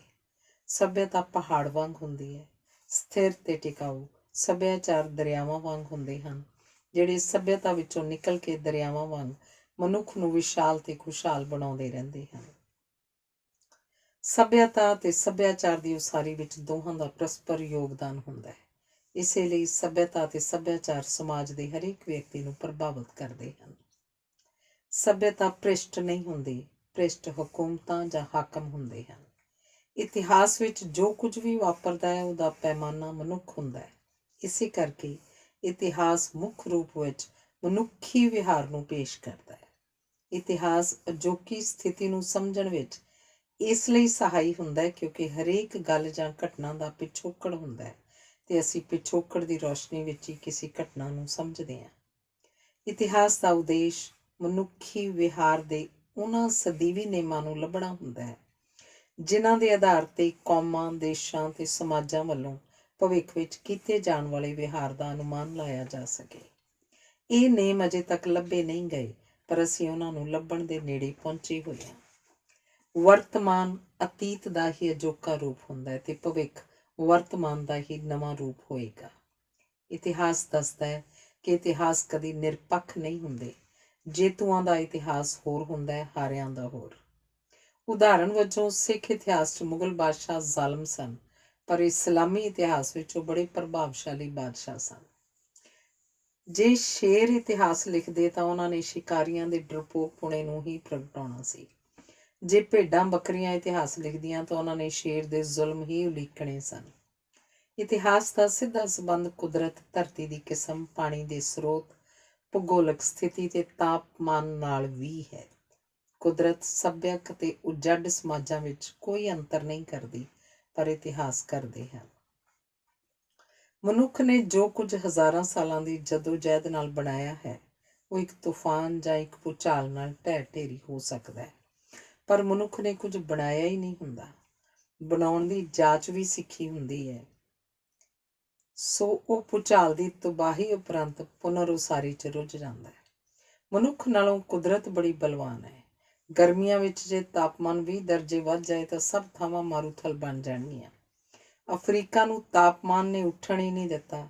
ਜੇ ਕਿਸੇ ਕਾਰਨ ਮਨੁੱਖ ਦੀ ਯਾਦ ਸ਼ਕਤੀ ਗੁਆਚ ਜਾਏ ਤਾਂ 1 ਸਦੀ ਵਿੱਚ ਹੀ ਅਸੀਂ ਉੱਥੇ ਪਹੁੰਚ ਜਾਵਾਂਗੇ ਜਿੱਥੇ ਲੱਖਾਂ ਸਾਲ ਪਹਿਲਾਂ ਸੀ। ਇਵੇਂ ਇਤਿਹਾਸ ਮਨੁੱਖ ਨਾਲ ਕੁਦਰਤ ਦੇ ਸੰਬੰਧਾਂ ਨੂੰ ਵੀ ਪੇਸ਼ ਕਰਦਾ ਹੈ। ਇਹ ਧਰਤੀ ਬਣੀ ਜਾਨਵਰਾਂ ਵਾਸਤੇ ਸੀ, ਪਰ ਕੁਝ ਜਾਨਵਰਾਂ ਨੇ ਮਨੁੱਖ ਹੋਣ ਦੀ ਹਿੰਮਤ ਕਰ ਲਈ ਸੀ। ਮਨੁੱਖ ਦਾ ਚੌਪਾਏ ਤੋਂ ਦੁਪਾਇਆ ਹੋਣਾ ਮਨੁੱਖੀ ਸੱਭਿਅਤਾ ਦਾ ਆਰੰਭ ਬਣਿਆ। ਹੱਥ ਉਹਦੇ ਮੁੱਢਲੇ ਸੰਦ ਸਨ, ਜਿਨ੍ਹਾਂ ਨਾਲ ਉਹਨੇ ਸੰਦ ਪ੍ਰਬੰਧ ਤੇ ਸੰਦ ਪ੍ਰਬੰਧ ਨਾਲ ਗਿਆਨ ਪ੍ਰਬੰਧ ਸਿਰਜਿਆ ਹੈ। ਜਾਨਵਰਾਂ ਦੇ ਸੰਦਰਭ ਵਿੱਚ ਆਪਣੀ ਸ਼ਕਤੀ ਵਧਾਉਣ ਲਈ ਮਨੁੱਖ ਨੇ ਟੋਲੇ ਤੇ ਕਬੀਲੇ ਬਣਾਏ। ਜਿਵੇਂ ਜਾਨਵਰ ਇੱਕ ਦੂਜੇ ਨੂੰ ਹੜੱਪ ਜਾਂਦੇ ਹਨ, ਉਵੇਂ ਕਬੀਲੇ ਕਮਜ਼ੋਰ ਕਬੀਲਿਆਂ ਨੂੰ ਹੜੱਪਣ ਲੱਗ ਪਏ। ਇਵੇਂ ਮੁਕਾਬਲੇ ਦੀ ਬਿਰਤੀ ਯੁੱਧ ਦੀ ਵਿਧੀ ਬਣ ਗਈ। ਸ਼ਿਕਾਰ ਕਰਨ ਦੀ ਵਿਧੀ ਹੀ ਵੱਡੀ ਪੱਧਰ ਤੇ ਯੁੱਧ ਦਾ ਰੂਪ ਧਾਰ ਗਈ। ਮੁਕਾਬਲਾ ਕਰਨਾ ਮਨੁੱਖ ਦਾ ਸੁਭਾਅ ਹੈ। ਹੁਣ ਮੁਕਾਬਲਾ ਪਰਿਵਾਰ ਦਾ ਪਰਿਵਾਰ ਨਾਲ, ਕੌਮ ਦਾ ਕੌਮ ਨਾਲ, ਦੇਸ਼ ਦਾ ਦੇਸ਼ ਨਾਲ ਤੇ ਮਹਾਂਦੀਪ ਦਾ ਮਹਾਂਦੀਪ ਨਾਲ ਚੱਲ ਰਿਹਾ। ਜਿਵੇਂ ਹੀ ਜਾਰੀ ਰਿਹਾ ਤੇ ਇੱਕ ਗ੍ਰਹਿ ਦਾ ਦੂਜੇ ਗ੍ਰਹਿ ਨਾਲ ਵੀ ਮੁਕਾਬਲਾ ਹੋਏਗਾ। ਨਾ ਬਰਾਬਰੀ ਕੁਦਰਤ ਵਿੱਚ ਹੈ। ਕਈ ਜਾਨਵਰ ਤਗੜੇ ਹਨ ਤੇ ਕਈ ਕਮਜ਼ੋਰ ਹਨ। ਕਮਜ਼ੋਰ ਬਰਾਬਰੀ ਮੰਗਦੇ ਹਨ, ਤਗੜੇ ਸੁਤੰਤਰਤਾ ਚਾਹੁੰਦੇ ਹਨ। ਵਖਰੇਵਿਆਂ ਨੂੰ ਨੇਮਬੱਧ ਕਰਨ ਲਈ ਤੇ ਮੁਕਾਬਲੇ ਦੀ ਹਿੰਸਾ ਨੂੰ ਘਟਾਉਣ ਲਈ ਧਰਮ ਤੇ ਅਖਲਾਕ ਦੀ ਸਿਰਜਣਾ ਹੋਈ ਹੈ। ਧਰਮ ਨੇ ਵਿਰੋਧ ਘਟਾਏ ਨਹੀਂ, ਗੁਲਾਮੀ ਵਧਾਈ ਹੈ। ਧਰਮ ਤੇ ਅਖਲਾਕ ਉਹਨਾਂ ਨੇਮਾਂ ਨੂੰ ਕਹਿੰਦੇ ਹਨ ਜਿਨ੍ਹਾਂ ਨੂੰ ਸਮਾਜ ਵਿੱਚ ਲਾਗੂ ਕਰਕੇ ਸੁਰੱਖਿਆ ਤੇ ਸਹਿ ਹੋਂਦ ਨੂੰ ਸੰਭਵ ਬਣਾਇਆ ਜਾਂਦਾ ਹੈ। ਧਰਮ ਨੇ ਧਨਵਾਨਾਂ ਦੀ ਨਿਰਧਨਾਂ ਤੋਂ ਰੱਖਿਆ ਕੀਤੀ ਹੈ। ਧਰਮ, ਸਿੱਖਿਆ, ਪ੍ਰਚਾਰ ਆਦਿ ਉੱਤੇ ਹਾਕਮ ਜਮਾਤ ਦਾ ਕਬਜ਼ਾ ਹੁੰਦਾ ਹੈ, ਜਿਸ ਦੇ ਸਿਧਾਂਤ ਸਮੁੱਚੇ ਸਮਾਜ ਉੱਤੇ ਲਾਗੂ ਹੁੰਦੇ ਹਨ। ਹਰੇਕ ਯੁੱਗ ਦੀ ਹਾਕਮ ਜਮਾਤ ਵੱਖਰੀ ਹੁੰਦੀ ਹੈ। ਸ਼ਿਕਾਰ, ਖੇਤੀਬਾੜੀ ਤੇ ਉਦਯੋਗਿਕ ਸਮਾਜਾਂ ਵਿੱਚ ਹੌਲੀ ਹੌਲੀ ਮਨੁੱਖੀ ਕਾਰ ਵਿਹਾਰ ਦੇ ਨੇਮ ਤੇ ਪੇਸ਼ਿਆਂ ਦੇ ਨਾਮ ਬਦਲ ਜਾਂਦੇ ਹਨ। ਬਰਬਰਤਾ, ਨਿਰਦਇਤਾ, ਕ੍ਰੋਧ, ਲਾਲਚ, ਹਿੰਸਾ ਆਦਿ ਸ਼ਿਕਾਰ ਯੁੱਗ ਦੇ ਗੁਣ ਸਨ। ਇਹ ਮਨੁੱਖ ਦੀ ਜਾਨਵਰਾਂ ਵਿਰੁੱਧ ਜੱਦੋ-ਜਹਿਦ ਦੇ ਸੰਦ ਸਨ, ਪਰ ਖੇਤੀਬਾੜੀ ਯੁੱਗ ਵਿੱਚ ਧਰਮ ਦੇ ਪ੍ਰਭਾਵ ਅਧੀਨ ਇਹ ਗੁਣ ਪਾਪ ਬਣ ਗਏ, ਜਦੋਂ ਕਿ ਖੇਤੀਬਾੜੀ ਯੁੱਗ ਦੇ ਦਇਆ, ਮਾਫੀ, ਇਮਾਨਦਾਰੀ ਆਦਿ ਜਿਹੇ ਗੁਣਾਂ ਦੀ ਉਦਯੋਗਿਕ ਯੁੱਗ ਵਿੱਚ ਕੋਈ ਕਦਰ ਨਹੀਂ ਰਹੀ ਤੇ ਅਜੋਕੇ ਵਪਾਰ ਵਿੱਚ ਪੁਰਾਤਨ ਸ਼ਿਕਾਰ ਯੁੱਗ ਵਾਲੀਆਂ ਸ਼ੋਸ਼ਣੀ ਤੇ ਘਾਤਕ ਪ੍ਰਵਿਰਤੀਆਂ ਫੇਰ ਭਾਰੂ ਹੋ ਗਈਆਂ ਹਨ। ਇਵੇਂ ਇਤਿਹਾਸ ਦੱਸਦਾ ਹੈ ਕਿ ਮਨੁੱਖ ਦੀਆਂ ਮੂਲ ਪ੍ਰਵਿਰਤੀਆਂ ਨਹੀਂ ਬਦਲਦੀਆਂ, ਬਾਹਰੀ ਚੌਕਟਾ ਹੀ ਬਦਲਦਾ ਹੈ। ਪਾਪ ਹਰ ਯੁੱਗ ਵਿੱਚ ਹੋਏ ਹਨ। ਬੇਈਮਾਨੀ ਹਰ ਯੁੱਗ 'ਚ ਰਹੀ ਹੈ। ਜੂਆ ਹਰ ਯੁੱਗ 'ਚ ਖੇਡਿਆ ਗਿਆ। ਮਿਲਾਵਟ, ਕਤਲ, ਬਲਾਤਕਾਰ ਹਰ ਯੁੱਗ ਵਿੱਚ ਵਾਪਰੇ ਹਨ। ਅਜੋਕੇ ਯੁੱਗ ਵਿੱਚ ਚਿੰਤਾ ਦਾ ਕਾਰਨ ਇਹ ਹੈ ਕਿ ਜੀਵਨ ਵਿੱਚ ਚੰਗਾ ਮਾੜਾ ਸਭ ਕੁਝ ਤੇਜ਼ ਰਫ਼ਤਾਰ ਨਾਲ ਵਾਪਰਨ ਲੱਗ ਪਿਆ ਹੈ। ਸੰਸਾਰ ਵਿੱਚ ਮੂਲ ਰੂਪ ਵਿੱਚ ਕੁਝ ਵੀ ਨਹੀਂ ਬਦਲਿਆ। ਯੁੱਧ ਤੇ ਸ਼ਾਂਤੀ ਸਥਾਨ ਬਦਲਦੇ ਰਹੇ ਹਨ।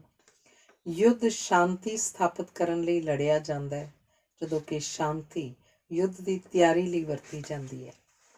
ਇਤਿਹਾਸ ਦਾ ਉਗੜਵਾਂ ਪੱਖ ਸ਼ਾਂਤੀ ਨਹੀਂ, ਯੁੱਧ ਹੈ। ਮਨੁੱਖ ਦੀ ਦਿਲਚਸਪੀ ਇਤਿਹਾਸ ਦੇ ਉਹਨਾਂ ਕਾਂਡਾਂ 'ਚ ਵਧੇਰੀ ਹੈ ਜਦੋਂ ਸ਼ਕਤੀਸ਼ਾਲੀ ਬਾਦਸ਼ਾਹੀਆਂ ਤਬਾਹ ਹੋਈਆਂ ਸਨ।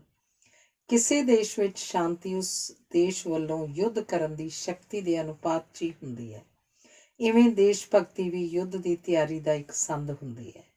ਜਦੋਂ ਤੱਕ ਦੇਸ਼ ਭਗਤੀ ਹੈ, ਸੰਸਾਰ 'ਚ ਸ਼ਾਂਤੀ ਨਹੀਂ ਹੋ ਸਕਦੀ। ਇਤਿਹਾਸ ਵਿੱਚ ਯੋਗਦਾਨ ਵਧੇਰੇ ਫਿਲਾਸਫਰਾਂ ਦਾ ਰਿਹਾ ਹੈ, ਪਰ ਸਤਿਕਾਰ ਵਧੇਰੇ ਜਰਨੈਲਾਂ ਦਾ ਹੋਇਆ। ਯੁੱਧ ਦੌਰਾਨ ਦੇਸ਼ ਅੰਦਰਲੇ ਵਿਰੋਧ, ਝਗੜੇ, ਵਿਵਾਦ ਆਦਿ ਸਭ ਸ਼ਾਂਤ ਹੋ ਜਾਂਦੇ ਹਨ। ਫੌਜੀ ਸ਼ਕਤੀ ਦੀ ਕਾਣੀ ਵੰਡ ਵਿਸ਼ਵ ਸ਼ਾਂਤੀ ਦੇ ਰਸਤੇ ਦੀ ਸਭ ਤੋਂ ਵੱਡੀ ਰੁਕਾਵਟ ਹੈ। ਵਿਸ਼ਵ ਵਿੱਚ ਸ਼ਾਂਤੀ ਤਾਂ ਹੀ ਹੋਏਗੀ ਜਦੋਂ ਸਮੁੱਚੀ ਧਰਤੀ ਦਾ ਕਿਸੇ ਹੋਰ ਗ੍ਰਹਿ ਦੇ ਲੋਕਾਂ ਨਾਲ ਯੁੱਧ ਹੋਏਗਾ। ਵੇਖਿਆ ਗਿਆ ਕਿ ਇਤਿਹਾਸ ਵਿੱਚ ਕਈ ਮਸਲੇ ਤੇ ਝਗੜੇ ਗੱਲਬਾਤ ਨਾਲ ਨਹੀਂ, ਯੁੱਧ ਨਾਲ ਹੀ ਹੱਲ ਹੁੰਦੇ ਹਨ। ਜੇ ਅਮਰੀਕਾ ਅਜੋਕੇ ਯੁੱਗ 'ਚ ਯੂਰਪ ਦੀ ਰੱਖਿਆ ਨਾ ਕਰੇ ਤਾਂ ਇਸਲਾਮ ਯੂਰਪ ਦੇ ਇਕੱਲੇ ਈਸਾਈ ਦੇਸ਼ ਨੂੰ ਖਾ ਜਾਏਗਾ। ਧਰਮ ਦਾ ਯੁੱਗ ਲੰਘ ਗਿਆ, ਹੁਣ ਵਿਗਿਆਨ ਦਾ ਯੁੱਗ ਹੈ। ਜੇ ਵਿਕਾਸ ਰੁਕ ਜਾਏ ਤਾਂ ਵਿਨਾਸ਼ ਦਾ ਆਰੰਭ ਹੋ ਜਾਂਦਾ ਹੈ।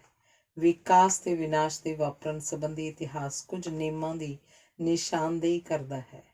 ਸੋਚ ਦੀ ਸਪਸ਼ਟਤਾ ਤੇ ਉੱਦਮ ਦੀ ਹਿੰਮਤ ਅਤੇ ਨਵੀਆਂ ਸਥਿਤੀਆਂ ਨਾਲ ਇੱਕ ਸੁਰ ਹੋਣ ਨਾਲ ਵਿਕਾਸ ਵਾਪਰਦਾ ਹੈ। ਪਰ ਜਦੋਂ ਅਕਲ ਤੇ ਯੋਗਤਾ ਚੁਣੌਤੀਆਂ ਦੇ ਮੇਚਦੀਆਂ ਨਹੀਂ ਰਹਿੰਦੀਆਂ ਤਾਂ ਹਾਕਮਾਂ ਤੇ ਪਰਜਾ ਵਿਚਕਾਰ ਬੌਧਿਕ ਤੇ ਭਾਵਕ ਤਣਾਅ ਵੱਧਦੇ ਹਨ ਤੇ ਬਾਹਰੀ ਹਮਲਿਆਂ ਜਾਂ ਪ੍ਰਾਕਿਰਤਿਕ ਆਫਤਾਂ ਕਾਰਨ ਵਿਨਾਸ਼ ਵਾਪਰਦਾ ਹੈ। ਵੇਖਿਆ ਗਿਆ ਕਿ ਬਾਦਸ਼ਾਹੀਆਂ, ਮੂਰਖਤਾ ਤੇ ਫਜ਼ੂਲ ਖਰਚੀਆਂ ਨਾਲ, ਪਰਜਾਤੰਤਰ, ਭ੍ਰਿਸ਼ਟਾਚਾਰ ਨਾਲ, ਕੌਮਾਂ, ਸਹਿਯੋਗ, ਅਗਵਾਈ ਦੀ ਘਾਟ ਕਾਰਨ ਤੇ ਪਰਿਵਾਰ ਜ਼ਿੰਮੇਵਾਰੀ ਦੀ ਅਣਹੋਂਦ ਨਾਲ ਗਰਕ ਜਾਂਦੇ ਹਨ। ਦੁਹਰਾਓ ਇਤਿਹਾਸ 'ਚ ਨਹੀਂ, ਪ੍ਰਕਿਰਤੀ ਵਿੱਚ ਹੈ। ਮਨੁੱਖ ਦੇ ਅਧੂਰੇਪਨ ਕਾਰਨ ਭਵਿੱਖ ਦੀ ਸਪਸ਼ਟ ਦਿਸ਼ਾ ਨਿਰਧਾਰਤ ਨਹੀਂ ਕੀਤੀ ਜਾ ਸਕਦੀ। 21ਵੀਂ ਸਦੀ ਵਿੱਚ ਕਈ ਦੇਸ਼ ਨਿੱਘਰਨਗੇ, ਕਈ ਉਭਰਨਗੇ।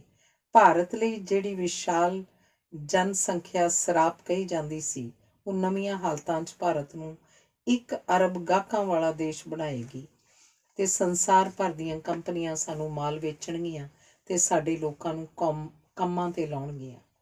ਇਵੇਂ ਸਾਡਾ ਸਰਾਪ ਇੱਕ ਵਰਦਾਨ ਸਿੱਧ ਹੋਏਗਾ। ਇਤਿਹਾਸ ਉੱਤੇ ਧਰਮ ਦਾ ਪ੍ਰਭਾਵ ਆਰਥਿਕ ਕਾਰਨਾਂ ਤੇ ਪ੍ਰਭਾਵਾਂ ਜਿੰਨਾ ਹੀ ਮਹੱਤਵਪੂਰਨ ਹੈ। ਸੰਸਾਰ 'ਚ ਫਸਲ ਦੇ ਉਪਜਣ ਦਾ ਰਹੱਸ, ਮੀਂਹ ਪੈਣ ਦੀ ਕਰਾਮਾਤ, ਬੱਚੇ ਦੇ ਜਨਮ ਦੀ ਬੁਝਾਰਤ, ਦਿਨ ਰਾਤ ਦਾ ਗੇੜ, ਮਰਨ ਦਾ ਭੇਤ ਆਦਿ ਦੇਵਤਿਆਂ ਤੇ ਧਰਮਾਂ ਦੀ ਉਤਪਤੀ ਦਾ ਕਾਰਨ ਬਣੇ ਹਨ। ਧਰਮ ਕਲਪਨਾ ਹੈ, ਪਰ ਇਹ ਸਭਨੀ ਥਾਈਂ ਜੀਵਨ ਦਾ ਠੋਸ ਆਧਾਰ ਹੈ। ਹਰ ਯੁੱਗ ਤੇ ਹਰ ਦੇਸ਼ 'ਚ ਧਰਮ ਰਿਹਾ ਹੈ। ਉਦਾਸ, ਇਕੱਲੇ, ਦੁਖੀ, ਗਰੀਬ ਵਿਅਕਤੀ ਲਈ ਧਰਮ ਬੜੀ ਵੱਡੀ ਧਰਵਾਸ ਹੁੰਦਾ ਹੈ ਤੇ ਧਰਮ ਮਨੁੱਖ ਜਾਤੀ ਵਿੱਚ ਮੁੱਢਲਾ ਅਨੁਸ਼ਾਸਨ ਲਾਗੂ ਕਰਨ 'ਚ ਸਹਾਈ ਹੋਇਆ। ਧਰਮ ਦਾ ਮਹੱਤਵ ਇਸ ਗੱਲ ਵਿੱਚ ਹੈ ਕਿ ਜੇ ਸਭ ਕੁਝ ਤਬਾਹ ਹੋ ਜਾਏ ਤਾਂ ਧਰਮ ਦੀ ਓਟ ਕਾਰਨ ਮਨੁੱਖ ਮੁੜ ਧਾਰਮਿਕ ਸਥਾਨਾਂ ਦੀ ਉਸਾਰੀ ਤੋਂ ਆਰੰਭ ਕਰਕੇ ਸਭ ਕੁਝ ਦੁਬਾਰਾ ਬਣਾ ਲਏਗਾ। ਧਰਮ ਇਸ ਲਈ ਜੀਵਤ ਰਹੇਗਾ ਕਿਉਂਕਿ ਮਨੁੱਖ ਦੀ ਸਿਖਰਲੀ ਆਸ ਹੈ ਤੇ ਇਹ ਮੌਤ ਨੂੰ ਸਵੀਕਾਰ ਕਰਨ ਦੀ ਹਿੰਮਤ ਦਿੰਦਾ ਹੈ। ਇਤਿਹਾਸ ਦੱਸਦਾ ਹੈ ਕਿ ਸਰੀਰਕ ਲੋੜਾਂ ਦੀ ਪੂਰਤੀ ਜੀਵਾਂ ਦੀ ਪਹਿਲੀ ਲੋੜ ਹੁੰਦੀ ਹੈ। ਸੋ ਮਨੁੱਖ ਨੇ ਅਰਥਚਾਰੇ ਸਿਰਜ ਕੇ ਇਤਿਹਾਸ ਨੂੰ ਵਿਸ਼ਾਲ ਅਰਥਾਂ ਵਾਲਾ ਬਣਾਇਆ ਹੈ। ਆਧੁਨਿਕ ਯੁੱਗ ਦਾ ਆਰੰਭ ਇੰਗਲੈਂਡ ਦੀ ਉਦਯੋਗਿਕ ਕ੍ਰਾਂਤੀ ਨਾਲ ਹੋਇਆ ਹੈ, ਜਿਸ ਨਾਲ ਪਰਜਾਤੰਤਰ, ਇਸਤਰੀ ਦੀ ਸੁਤੰਤਰਤਾ, ਪਰਿਵਾਰ ਸੰਜਮ, ਸਮਾਜਵਾਦ ਆਦਿ ਉੱਭਰੇ ਹਨ, ਜਿਨ੍ਹਾਂ ਕਾਰਨ ਸਿੱਖਿਆ, ਸਾਹਿਤ ਤੇ ਕਲਾਵਾਂ ਆਦਿ ਧਨਾਢਾਂ ਦੀਆਂ ਹਵੇਲੀਆਂ 'ਚੋਂ ਨਿਕਲ ਕੇ ਆਮ ਲੋਕਾਂ ਦੀ ਪਹੁੰਚ ਵਿੱਚ ਆਈਆਂ ਹਨ। ਪਦਾਰਥਵਾਦ ਦੀ ਚੜ੍ਹਤ ਨਾਲ ਧਰਮ ਦੀ ਪਕੜ ਢਿੱਲੀ ਹੋਈ ਹੈ ਤੇ ਯਥਾਰਥਵਾਦ ਚਿੰਤਕਾਂ ਨੇ ਇਤਿਹਾਸ ਦੀ ਨਵੀਂ ਵਿਆਖਿਆ ਦਿੱਤੀ ਹੈ। ਕਹਿੰਦੇ ਹਨ ਕਿ ਅਤੀਤ ਨੂੰ ਰੱਬ ਵੀ ਨਹੀਂ ਬਦਲ ਸਕਦਾ, ਪਰ ਪਦਾਰਥਵਾਦੀ ਇਤਿਹਾਸਕਾਰਾਂ ਨੇ ਅਤੀਤ ਨੂੰ ਬਦਲਿਆ, ਇਸ ਨੂੰ ਨਵੇਂ ਢੰਗ ਨਾਲ ਵਿਸ਼ਲੇਸ਼ਣ ਕਰਕੇ ਪੇਸ਼ ਕੀਤਾ ਹੈ। ਇਹਨਾਂ ਇਤਿਹਾਸਕਾਰਾਂ ਨੇ ਨਵੇਂ ਸੰਕਲਪ ਦਿੱਤੇ ਹਨ, ਜਿਨ੍ਹਾਂ ਨੂੰ ਇਤਿਹਾਸ ਨੇ ਪਰਖਿਆ, ਮਾਪਿਆ ਤੇ ਤੋਲਿਆ ਹੈ। ਇਹਨਾਂ ਇਤਿਹਾਸਕਾਰਾਂ ਦੀ ਬਰਾਬਰੀ ਤੇ ਸੁਤੰਤਰਤਾ ਦੇ ਸੰਕਲਪਾਂ ਨੂੰ ਇਤਿਹਾਸ ਨੇ ਸਵੀਕਾਰ ਨਹੀਂ ਕੀਤਾ। ਬਰਾਬਰੀ ਤੇ ਸੁਤੰਤਰਤਾ ਦੀ ਇੱਕੋ ਵੇਲੇ ਹੋਂਦ ਸੰਭਵ ਨਹੀਂ ਹੁੰਦੀ। ਜੇ ਸਮਾਜਵਾਦ ਵਾਲੀ ਬਰਾਬਰੀ ਹੋਏਗੀ ਤਾਂ ਸੁਤੰਤਰਤਾ ਨਹੀਂ ਹੋਏਗੀ। ਜੇ ਅਮਰੀਕਾ ਵਾਂਗ ਸੁਤੰਤਰਤਾ ਹੋਏਗੀ ਤਾਂ ਬਰਾਬਰੀ ਨਹੀਂ ਹੋ ਸਕਦੀ। ਮੰਨ ਲਓ ਜੇ ਸੰਸਾਰ ਦੀ ਸਾਰੀ ਦੌਲਤ ਸਾਰਿਆਂ 'ਚ ਬਰਾਬਰ ਵੰਡ ਦਿੱਤੀ ਜਾਏ ਤਾਂ ਪ੍ਰਸ਼ਨ ਇਹ ਉੱਠਦਾ ਹੈ ਕਿ ਕੌਣ ਕੰਮ ਕਰੇਗਾ, ਕਿਉਂ ਕਰੇਗਾ। ਇਤਿਹਾਸ ਸਭ ਕੁਝ ਸਵੀਕਾਰ ਨਹੀਂ ਕਰਦਾ, ਇਹ ਬਹੁਤ ਕੁਝ ਰੱਦ ਵੀ ਕਰ ਦਿੰਦਾ ਹੈ। ਕੁਦਰਤ ਵਖਰੇਵਿਆਂ ਨੂੰ ਪਸੰਦ ਕਰਦੀ ਹੈ। ਇਵੇਂ ਬਰਾਬਰੀ ਦਾ ਸਿਧਾਂਤ ਕੁਦਰਤ ਵਿਰੋਧੀ ਹੈ। ਬਰਾਬਰੀ ਦੀ ਹਰ ਕੋਸ਼ਿਸ਼ ਤੇ ਕੁਦਰਤ ਨੇ ਵਿਅੰਗ ਕੀਤਾ ਹੈ। ਸੋ ਮੁਕਾਬਲੇ ਦੀ ਬਿਰਤੀ ਬਰਾਬਰੀ ਦੇ ਸੰਕਲਪ ਦਾ ਵਿਰੋਧ ਕਰਦੀ ਹੈ। ਮੁਕਾਬਲੇ ਦੀ ਬਿਰਤੀ ਤੇ ਮੁਨਾਫੇ ਦਾ ਜੋਸ਼ ਉਪਜ ਨੂੰ ਹੀ ਨਹੀਂ ਵਧਾਉਂਦੇ, ਇਹ ਨਵੀਆਂ ਕਾਢਾਂ ਤੇ ਲੱਭਤਾਂ ਨੂੰ ਵੀ ਤੇਜ਼ ਕਰਦੇ ਹਨ।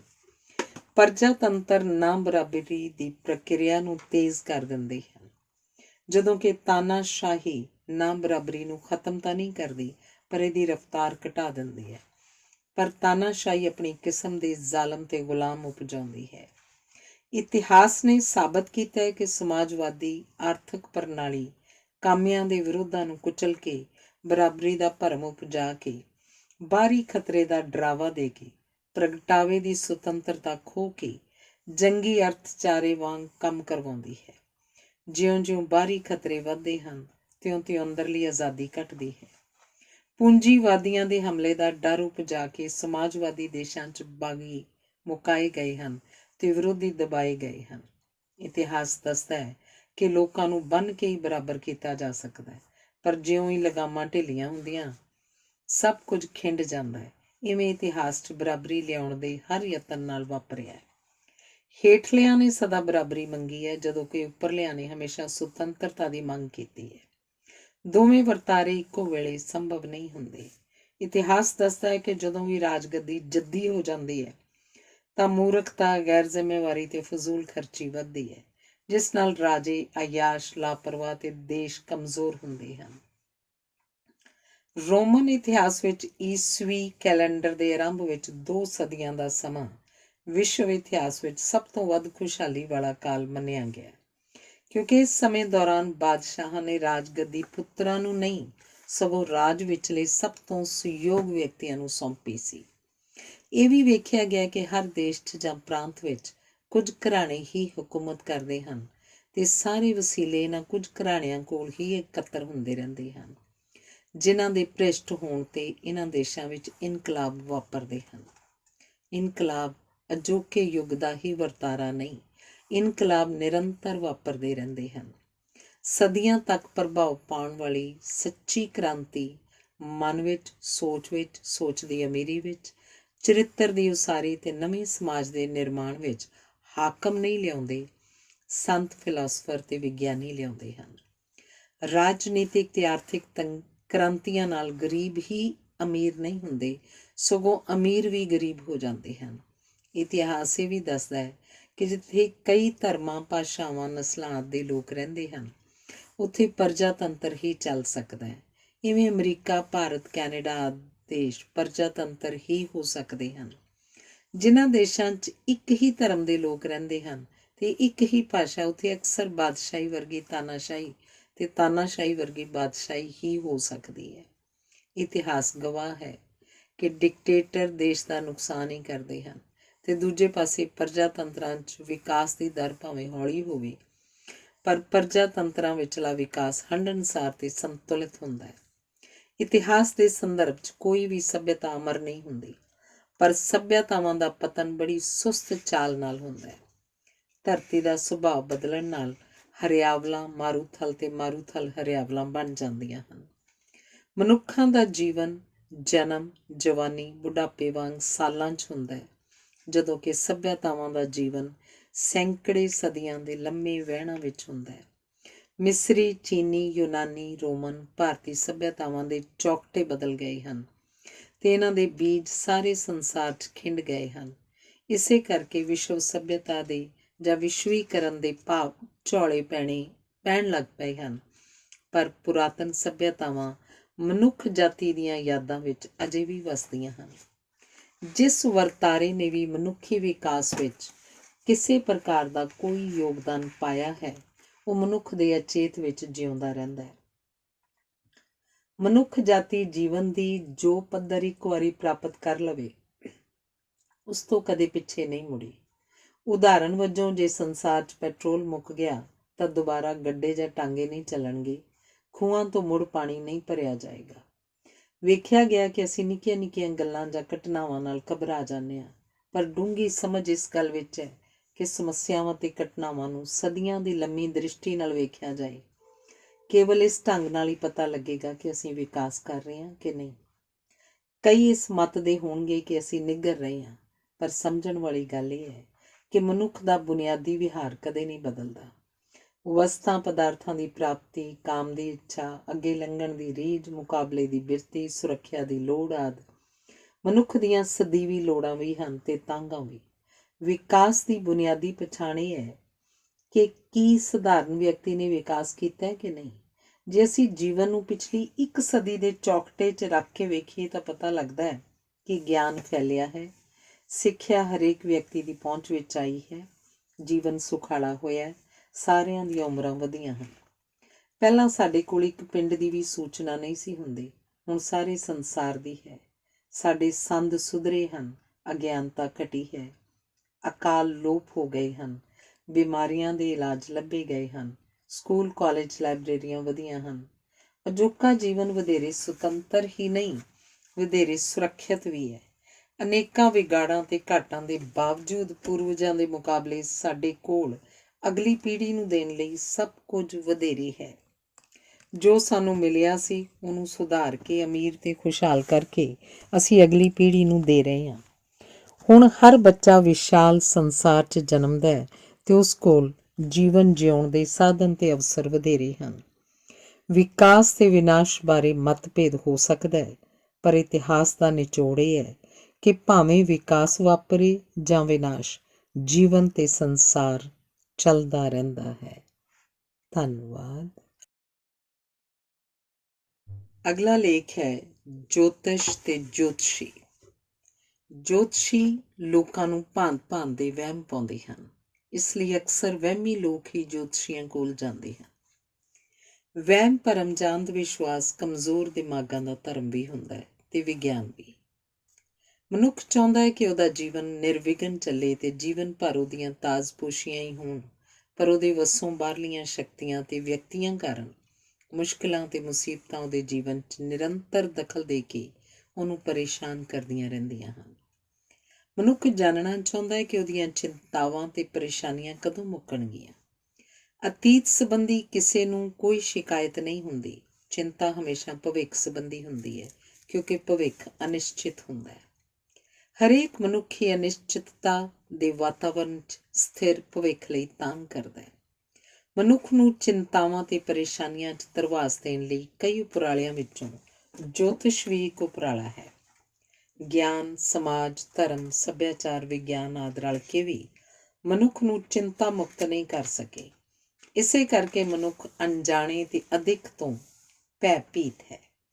ਮਨੁੱਖ ਦੀਆਂ ਡੂੰਘੀਆਂ ਚਿੰਤਾਵਾਂ ਆਪਣੇ ਆਪ ਬਾਰੇ ਹੁੰਦੀਆਂ ਹਨ।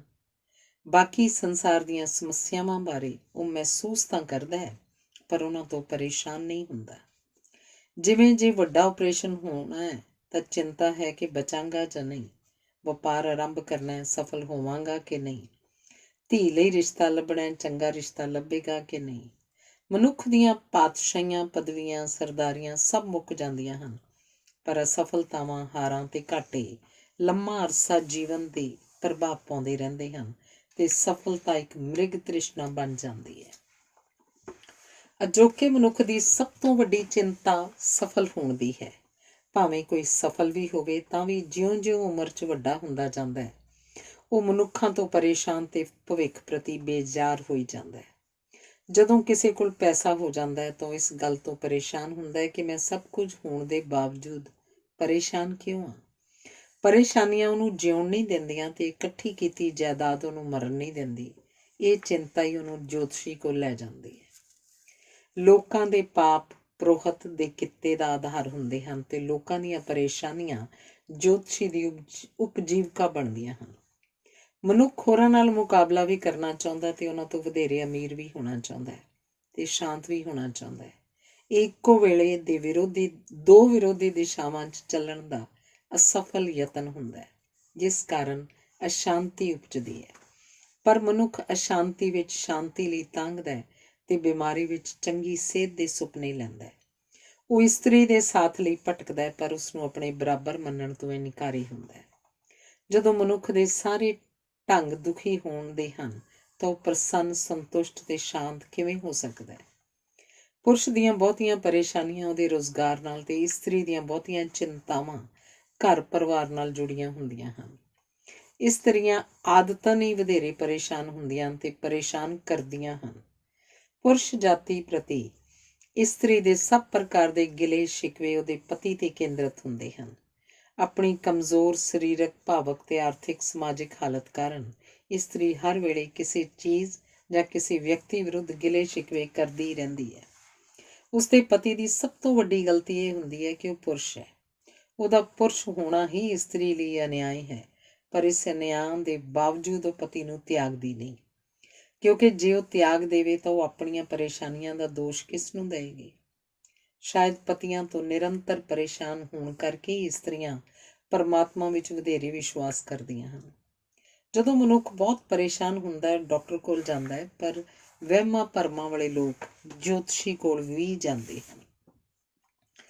ਅੰਧ ਵਿਸ਼ਵਾਸੀ ਲੋਕ ਆਪਣੀਆਂ ਪਰੇਸ਼ਾਨੀਆਂ ਦਾ ਦੋਸ਼ ਆਪਣੀ ਕਿਸਮਤ ਜਾਂ ਆਪਣੇ ਗ੍ਰਹਿਆਂ ਨੂੰ ਦਿੰਦੇ ਹਨ ਤੇ ਜਦੋਂ ਬਹੁਤ ਪਰੇਸ਼ਾਨ ਹੋ ਜਾਂਦੇ ਹਨ ਤਾਂ ਕਿਸੇ ਸਿਆਣੇ ਤੋਂ ਸਲਾਹ ਮਸ਼ਵਰਾ ਵੀ ਲੈਂਦੇ ਹਨ। ਜੋਤਸ਼ੀ ਪਰੇਸ਼ਾਨ ਵਿਅਕਤੀਆਂ ਦੇ ਸਲਾਹਕਾਰ ਹੁੰਦੇ ਹਨ। ਇਹਨਾਂ ਦਾ ਕੰਮ ਲੋਕਾਂ ਦੀਆਂ ਸਮੱਸਿਆਵਾਂ ਸੁਣਨਾ ਤੇ ਮਾਹਿਰ ਢੰਗ ਨਾਲ ਉਹਨਾਂ ਦਾ ਹੱਲ ਸੁਝਾਉਣਾ ਹੁੰਦਾ ਹੈ। ਇਵੇਂ ਜੋਤਸ਼ੀ ਸਮਾਜ ਦੀ ਇੱਕ ਮਹੱਤਵਪੂਰਨ ਲੋੜ ਦੀ ਪੂਰਤੀ ਕਰਦੇ ਹਨ। ਜੋਤਸ਼ੀਆਂ ਕੋਲ ਉਹੀ ਜਾਂਦੇ ਹਨ ਜਿਨ੍ਹਾਂ ਦਾ ਰੱਬ ਵਿੱਚ ਵਿਸ਼ਵਾਸ ਹੁੰਦਾ ਹੈ। ਲੋਕਾਂ ਦਾ ਧਰਮ ਵਾਂਗ ਜੋਤਿਸ਼ ਵਿੱਚ ਵਿਸ਼ਵਾਸ ਇਸ ਕਰਕੇ ਹੁੰਦਾ ਹੈ ਕਿਉਂਕਿ ਮਨੁੱਖ ਚਾਹੁੰਦਾ ਹੈ ਕਿ ਕੋਈ ਉਚੇਰੀ ਜਾਂ ਵੱਡੀ ਸ਼ਕਤੀ ਹੀ ਉਹਦੀ ਰੱਖਿਆ ਕਰੇ। ਧਰਮ ਅਕਸਰ ਸੰਸਾਰ ਨੂੰ ਤਿਆਗਣ ਦੇ, ਪਰ ਜੋਤਿਸ਼ ਇਸ ਸੰਸਾਰ ਨੂੰ ਪਕੜਨ ਸੰਭਾਲਣ ਦੇ ਉਪਾਅ ਦੱਸਦਾ ਹੈ। ਇਵੇਂ ਪੁਰੋਤਾਂ ਵਾਂਗ ਜੋਤਸ਼ੀ ਵੀ ਪਰੇਸ਼ਾਨੀ ਕਾਰਨ ਕੁਮਲਾਏ ਚਿਹਰਿਆਂ ਤੇ ਆਸ ਉਮੀਦ ਦੀ ਛਾਂ ਕਰਦੇ ਹਨ। ਉਹ ਸ਼ਰਧਾਲੂ ਜਾਂ ਜਾਤਕ ਨੂੰ ਧਰਵਾਸ ਦੇਣ ਵਾਸਤੇ ਮਿਥਿਹਾਸ ਦਾ ਪ੍ਰਪੰਚ ਰਚਦੇ ਹਨ। ਉਹ ਗੰਭੀਰਤਾ ਨਾਲ ਸੁਣਦੇ ਤੇ ਗੰਭੀਰਤਾ ਨਾਲ ਹੀ ਉੱਤਰ ਦਿੰਦੇ ਹਨ।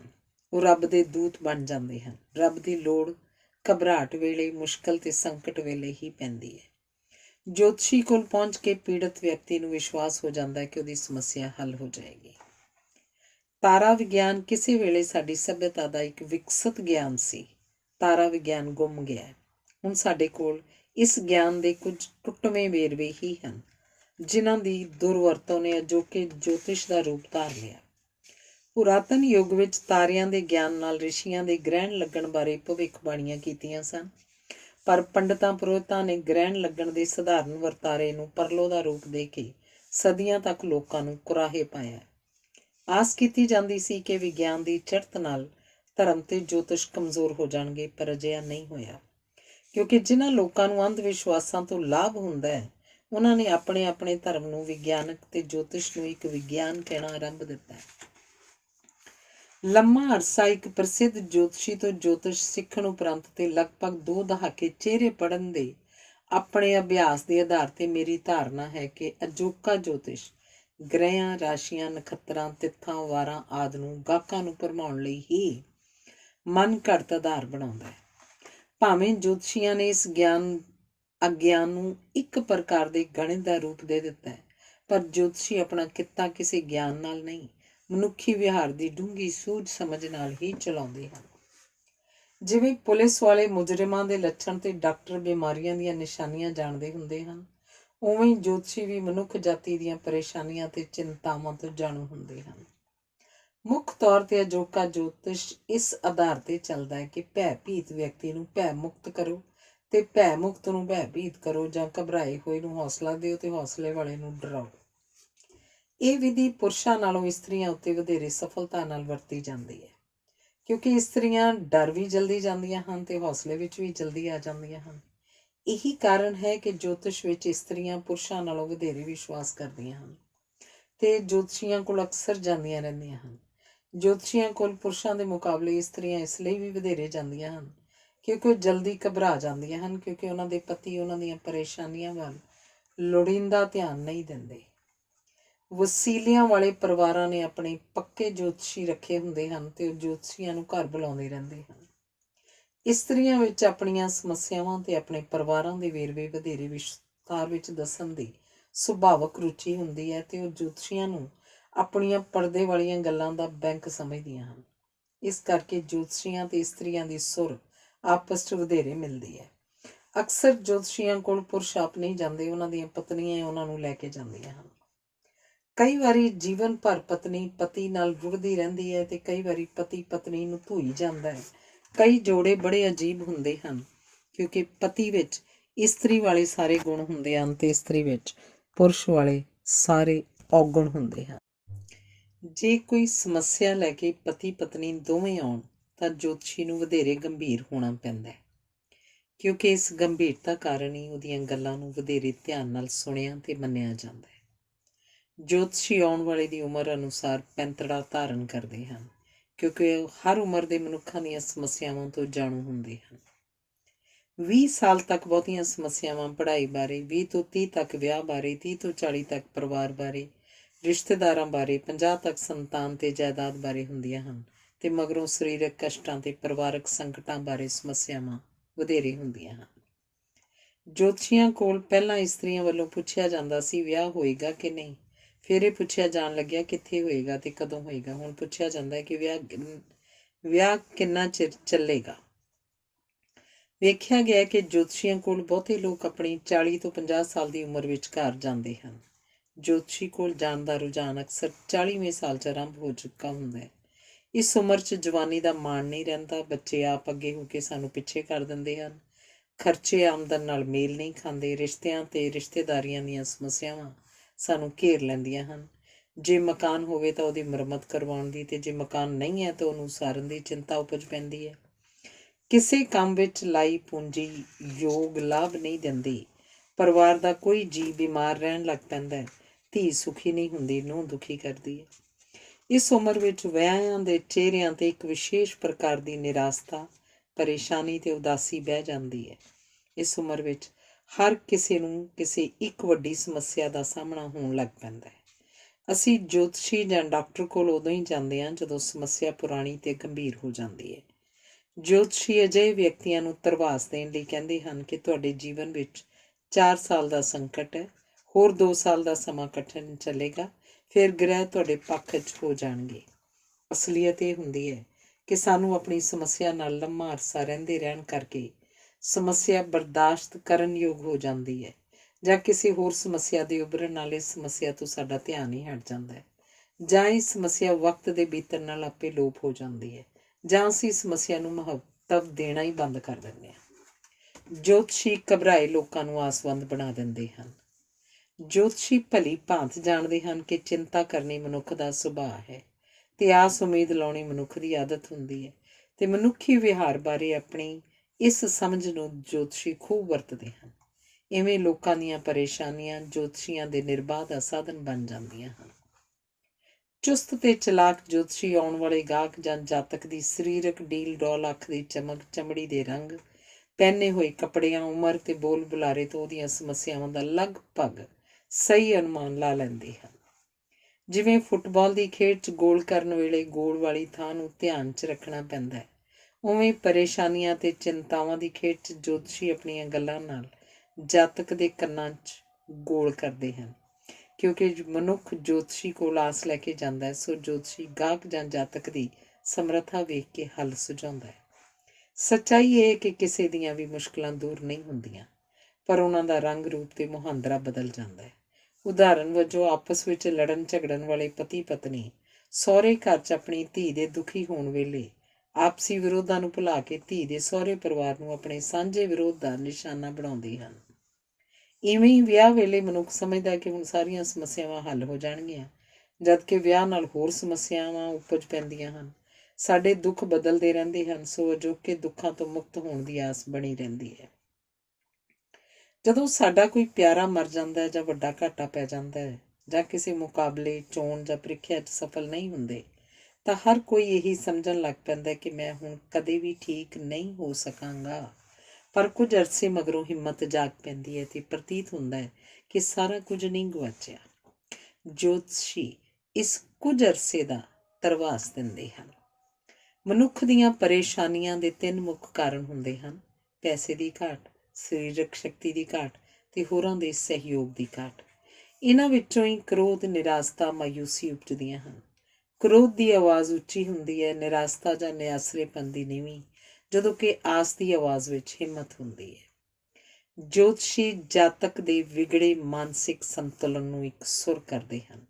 ਜੋਤਸ਼ੀ ਸਧਾਰਨ ਪ੍ਰਕਾਰ ਦੀਆਂ ਮਾਨਸਿਕ ਪਰੇਸ਼ਾਨੀਆਂ ਦਾ ਇਲਾਜ ਕਰਨ ਦੇ ਮਾਹਿਰ ਹੁੰਦੇ ਹਨ। ਬਹੁਤੇ ਵਿਅਕਤੀਆਂ ਦੀ ਲੋੜ ਸੁਣੇ ਜਾਣਾ ਹੀ ਹੁੰਦੀ ਹੈ।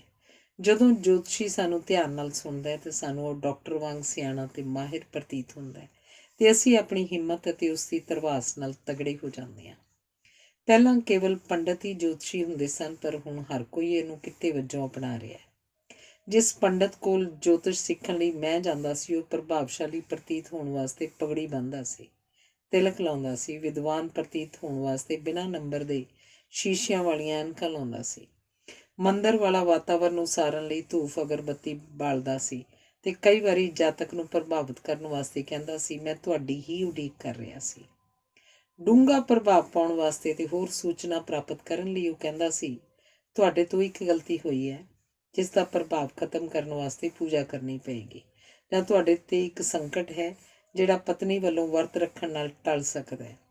ਜੇ ਗੱਲ ਜੋਤਸ਼ੀ ਦੀ ਪਕੜ 'ਚ ਨਾ ਆਉਂਦੀ ਪ੍ਰਤੀਤ ਹੁੰਦੀ ਤਾਂ ਉਹ ਕਹਿੰਦਾ ਸੀ, ਉਪਾਅ ਦੱਸਣ ਦੇ ਪੱਖੋਂ ਇਹ ਸਮਾਂ ਸ਼ੁਭ ਨਹੀਂ ਹੈ। 3 ਦਿਨ ਮਗਰੋਂ ਭੋਜਨ ਕਰਨ ਤੋਂ ਪਹਿਲਾਂ ਆਉਣਾ। ਪਰ ਗੱਲਬਾਤਾਂ ਰਾਹੀਂ ਉਹ ਹੋਰ ਸੂਚਨਾ ਇਕੱਤਰ ਕਰ ਲੈਂਦਾ ਸੀ।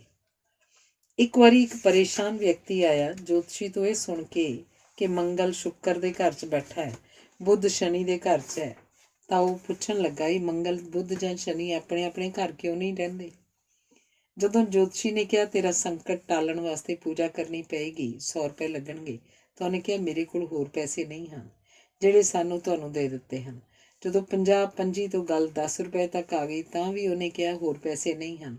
ਤਾਂ ਜੋਤਸ਼ੀ ਨੇ ਕਿਹਾ, ਫਿਰ ਮੌਜਾਂ ਕਰ, ਜੇ ਤੇਰੇ ਕੋਲ 10 ਰੁਪਏ ਵੀ ਨਹੀਂ ਹਨ ਤਾਂ ਮੰਗਲ ਜਾਂ ਸ਼ਨੀ ਤੇਰਾ ਕੀ ਵਿਗਾੜ ਲੈਣਗੇ।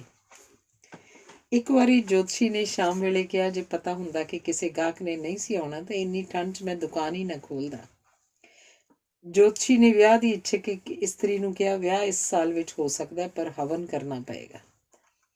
ਇੱਕ ਦਿਨ ਉਹ ਕਹਿ ਰਿਹਾ ਸੀ ਕਿ ਦਸ਼ਰਥ ਨੇ ਤਾਂ ਰਾਮ ਨੂੰ ਸਿੰਘਾਸਨ 'ਤੇ ਬਿਠਾਉਣਾ ਚਾਹਿਆ ਸੀ, ਪਰ ਸਿੰਘਾਸਨ 'ਤੇ ਬੈਠਣ ਦੇ ਪੱਖੋਂ ਰਾਮ ਲਈ ਸਮਾਂ ਤੇ ਲਗਨ ਸ਼ੁਭ ਨਹੀਂ ਸੀ, ਪਰ ਕਕਈ ਵੱਲੋਂ ਦਸ਼ਰਥ ਤੋਂ ਆਪਣਾ ਵਰ ਮੰਗਣ ਦੇ ਪੱਖੋਂ ਸਮਾਂ ਤੇ ਲਗਨ ਸ਼ੁਭ ਸੀ।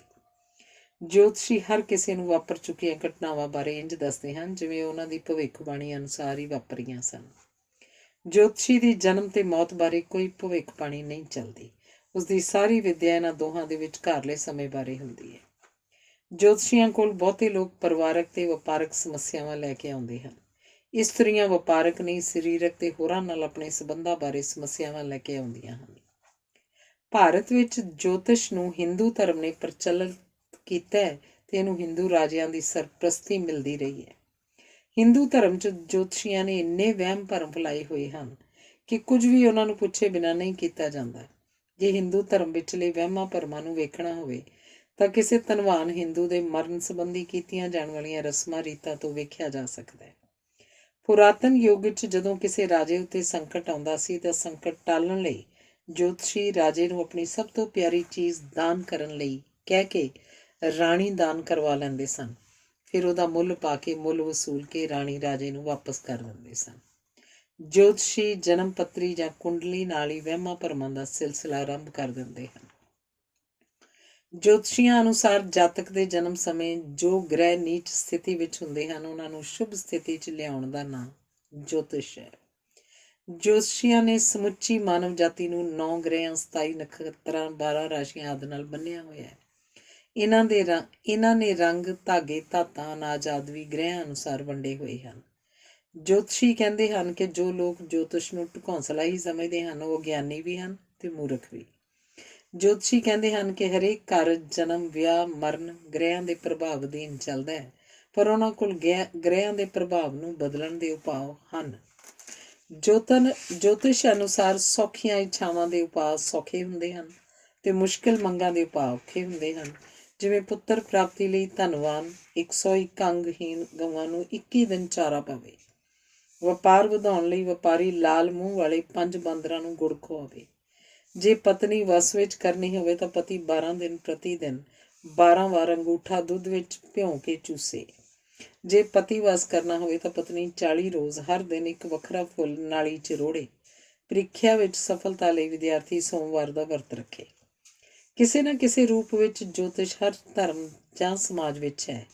ਯੂਰਪ ਵਿੱਚ ਨੋਸਟਰੋਡੈਮਸ ਦੀਆਂ ਭਵਿੱਖਬਾਣੀਆਂ ਦੇ ਨਵੇਂ ਅਰਥ ਕੱਢੇ ਜਾਂਦੇ ਹਨ। ਚੀਨ ਵਿੱਚ ਚਾਹ ਦੇ ਪੀਣ ਉਪਰੰਤ ਖਾਲੀ ਕੀਤੇ ਪਿਆਲੇ ਦਾ ਅਧਿਐਨ ਕਰਕੇ ਪੀਣ ਵਾਲੇ ਸੰਬੰਧੀ ਅਨੁਮਾਨ ਲਾਏ ਜਾਂਦੇ ਹਨ। ਭਾਰਤ ਵਿੱਚ ਹਸਤ ਰੇਖਾ ਪ੍ਰਚਲਿਤ ਹੈ। ਹੁਣ ਰੇਕੀ, ਵਸਤੂ ਸ਼ਾਸਤਰ, ਟੈਰਟ ਕਾਰਡ, ਸਰੀਰ ਉੱਤੇ ਤਿਲ ਦੇ ਨਿਸ਼ਾਨਾਂ ਜਾਂ ਕੰਨਾਂ ਦੀ ਬਣਤਰ ਅਨੁਸਾਰ ਵੀ ਅਨੁਮਾਨ ਲਾਏ ਜਾਂਦੇ ਹਨ। ਜੋਤਿਸ਼ ਸੰਬੰਧੀ ਸਭ ਤੋਂ ਵੱਧ ਉਪਰਾਲੇ ਹਿੰਦੂ ਸਮਾਜ 'ਚ ਹੋਏ ਹਨ। ਹਿੰਦੂ ਸਮਾਜ ਵਿੱਚ ਜਨਮ ਪੱਤਰੀ ਬਣਾਉਣੀ ਤੇ ਕੁੰਡਲੀਆਂ ਮਿਲਾਉਣੀਆਂ, ਮਹੂਰਤ ਕੱਢਣਾ ਤੇ ਪੂਜਾ ਹਵਨ ਕਰਨਾ ਆਦਿ ਆਮ ਗੱਲਾਂ ਹਨ। ਪਹਿਲਾਂ ਜੋਤਸ਼ੀ ਵਿਆਹ ਦਾ ਮਹੂਰਤ ਕਈ ਮਹੀਨੇ ਮਗਰੋਂ ਕੱਢਦੇ ਸਨ, ਪਰ ਵਿਦੇਸ਼ੀ ਲਾੜਿਆਂ ਵਾਸਤੇ ਹੁਣ ਉਹ ਅਸ਼ੁਭ ਸਮੇਂ ਵਿੱਚ ਵੀ ਵਿਆਹ ਲਈ ਕੁਝ ਸ਼ੁਭ ਘੜੀਆਂ ਕੱਢ ਦਿੰਦੇ ਹਨ ਤੇ ਜੇ ਗੰਢ ਪਈ ਹੋਵੇ ਤਾਂ ਪੂਜਾ ਹਵਨ ਕਰਕੇ ਉਹ ਸ਼ੁਭ ਨੂੰ ਸ਼ੁਭ ਬਣਾ ਦਿੰਦੇ ਹਨ। ਕੁਝ ਦਹਾਕੇ ਪਹਿਲਾਂ ਜੋਤਸ਼ੀ ਚੋਣਾਂ ਬਾਰੇ ਭਵਿੱਖਬਾਣੀ ਨਹੀਂ ਕਰਦੇ ਸਨ, ਪਰ ਹੁਣ ਉਹਨਾਂ ਨੇ ਚੋਣਾਂ ਨੂੰ ਪ੍ਰਭਾਵਿਤ ਕਰਨ ਵਾਲੇ ਗ੍ਰਹਿ ਲੱਭ ਲਏ ਹਨ, ਸੋ ਹੁਣ ਉਹ ਚੋਣਾਂ ਬਾਰੇ ਵੀ ਜੋਤਿਸ਼ ਲਾਉਣ ਲੱਗ ਪਏ ਹਨ। ਮਹਿੰਗੇ, ਸਿਆਣੇ ਤੇ ਮਾਹਿਰ ਜੋਤਸ਼ੀ ਹਰ ਸਮੱਸਿਆ ਬਾਰੇ ਗੋਲ-ਮੋਲ ਗੱਲ ਕਰਦੇ ਹਨ, ਜਿਨ੍ਹਾਂ ਦੇ ਕਈ ਅਰਥ ਸੰਭਵ ਹੁੰਦੇ ਹਨ। ਜੋਤਿਸ਼ ਦਾ ਧੰਦਾ ਇਸ ਕਰਕੇ ਜਾਰੀ ਹੈ ਕਿਉਂਕਿ ਬੜੀ ਲਚਕਦਾਰ ਵਿਵਸਥਾ ਹੈ। ਵਹਿਮੀ ਲੋਕ ਆਪਣੀ ਜਨਮ ਪੱਤਰੀ ਨੂੰ ਸੱਚ ਸਾਬਤ ਕਰਨ ਵਾਸਤੇ ਆਪਣਾ ਜੀਵਨ ਢੰਗ ਬਦਲ ਲੈਂਦੇ ਹਨ। ਜਨਮ ਪੱਤਰੀ ਵਿੱਚ ਸਾਰੀ ਕਿਸਮਤ ਬਿਆਨ ਕਰ ਦਿੱਤੀ ਜਾਂਦੀ ਹੈ, ਜਿਵੇਂ ਜਾਤਕ ਮੰਗਲੀਕ ਹੈ, ਜ਼ਿਮੀਂਦਾਰ, ਵਪਾਰੀ ਜਾਂ ਵਕੀਲ ਬਣੇਗਾ, ਮੌਤ ਪਾਣੀ 'ਚ ਡੁੱਬ ਕੇ ਹੋਏਗੀ, ਪੜ੍ਹਾਈ ਮੁੱਕਦਿਆਂ ਹੀ ਵਿਆਹ ਹੋਏਗਾ, ਪਤਨੀ ਦੇ ਜਿਉਂਦੇ ਜੀ ਉੱਨਤੀ ਕਰੇਗਾ, ਵਿਆਹ ਉਪਰੰਤ ਸਹੁਰੇ ਘਰ ਦੀ ਹਾਲਤ ਖਸਤਾ ਹੋ ਜਾਏਗੀ, ਬਾਂਹ ਦੀ ਹੱਡੀ ਟੁੱਟੇਗੀ, ਵਧੇਰੇ ਧੀਆਂ ਹੋਣਗੀਆਂ, ਦਾਦੀ ਜਾਂ ਪੋਤੇ ਵਿੱਚੋਂ ਇੱਕ ਹੀ ਬਚੇਗਾ, ਆਪਣਾ ਕੰਮ ਆਪ ਹੀ ਖਰਾਬ ਕਰਿਆ ਕਰੇਗਾ, ਪਾਣੀ ਦਾ ਘੁੱਟ ਪੀ ਕੇ ਕੰਮ ਆਰੰਭ ਕਰੇ, ਆਪਣੇ ਕੋਲ ਸਦਾ ਲਾਲ ਰੰਗ ਦਾ ਰੁਮਾਲ ਰੱਖੇ, ਕਾਲਾ ਜਾਨਵਰ ਪਾਲੇ ਤੇ ਸਵੇਰੇ ਪੂਰਬ ਵੱਲ ਮੂੰਹ ਕਰਕੇ ਉੱਠੇ। ਅਖਬਾਰਾਂ ਰਸਾਲਿਆਂ 'ਚ ਰਾਸ਼ੀਫਲ ਛਪਣ ਦਾ ਭੇਤ ਵੀ ਸਹਿਜੇ ਹੀ ਸਮਝਿਆ ਜਾ ਸਕਦਾ ਹੈ।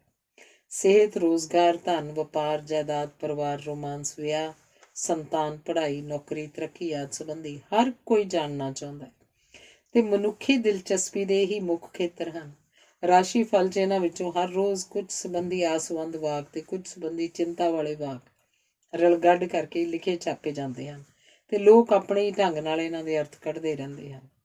ਜਿਵੇਂ ਡਾਕਟਰਾਂ ਦੀਆਂ ਗਲਤੀਆਂ ਨੂੰ ਸ਼ਮਸ਼ਾਨ ਘਾਟ ਢੱਕ ਲੈਂਦੇ ਹਨ, ਉਵੇਂ ਜੋਤਸ਼ੀਆਂ ਦੀਆਂ ਗਲਤੀਆਂ ਨੂੰ ਲੋਕਾਂ ਦੀ ਭੁੱਲਣ ਦੀ ਆਦਤ ਕੱਜ ਲੈਂਦੀ ਹੈ।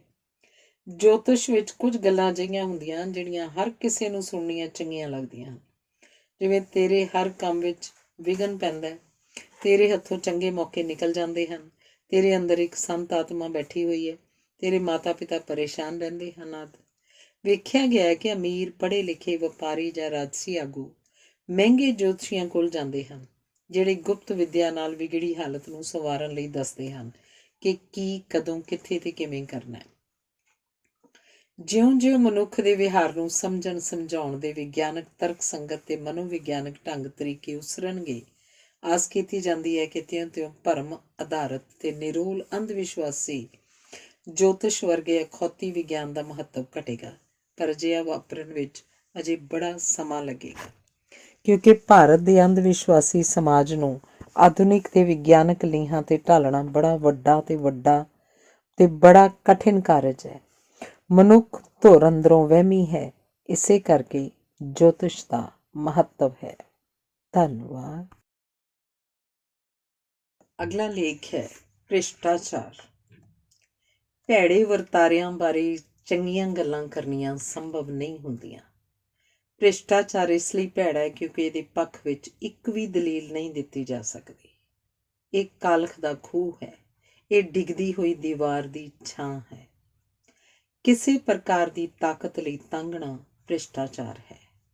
ਤਾਕਤ ਮਨੁੱਖ ਨੂੰ ਇਸ ਕਰਕੇ ਭ੍ਰਿਸ਼ਟ ਬਣਾਉਂਦੀ ਹੈ ਕਿਉਂਕਿ ਤਾਕਤ ਦੀ ਦੁਰਵਰਤੋਂ ਕਰਕੇ ਮਨੁੱਖ ਵਿੱਚ ਆਪਣਿਆਂ ਨੂੰ ਨਜਾਇਜ਼ ਲਾਭ ਪਹੁੰਚਾਉਣ ਤੇ ਦੂਜਿਆਂ ਦਾ ਨੁਕਸਾਨ ਕਰਨ ਦੀ ਸਮਰੱਥਾ ਵੱਧ ਜਾਂਦੀ ਹੈ। ਭਾਵੇਂ ਭ੍ਰਿਸ਼ਟਾਚਾਰ ਦੇ ਸੈਂਕੜੇ ਰੂਪ ਹਨ, ਪਰ ਇਸ ਦਾ ਮੁੱਢਲਾ ਰੂਪ ਰਿਸ਼ਵਤ ਜਾਂ ਕਮਿਸ਼ਨ ਲੈਣਾ ਹੁੰਦਾ ਹੈ। ਇਹਨਾਂ ਨਜਾਇਜ਼ ਸਾਧਨਾਂ ਨਾਲ ਭ੍ਰਿਸ਼ਟ ਵਿਅਕਤੀ ਕੋਲ ਚਮਕੀਲੀਆਂ ਚੀਜ਼ਾਂ ਦੀ ਆਮਦ ਤੇ ਉਹਦੇ ਚਮਕ ਵਾਲੀਆਂ ਥਾਵਾਂ ਤੇ ਜਾਣ ਦੀਆਂ ਸੰਭਾਵਨਾਵਾਂ ਵੱਧ ਜਾਂਦੀਆਂ ਹਨ ਤੇ ਭ੍ਰਿਸ਼ਟ ਵਿਅਕਤੀ ਭੁਲੇਖਾ ਸਿਰਜ ਲੈਂਦਾ ਹੈ ਕਿ ਮੈਂ ਭ੍ਰਿਸ਼ਟ ਨਹੀਂ, ਸਗੋਂ ਮੈਂ ਤਾਂ ਆਪਣੀ ਉਚੇਰੀ ਅਕਲ ਤੇ ਚੰਗੇਰੀ ਵਿਉਂਤ ਨਾਲ ਕਮਾਈ ਕਰ ਰਿਹਾ।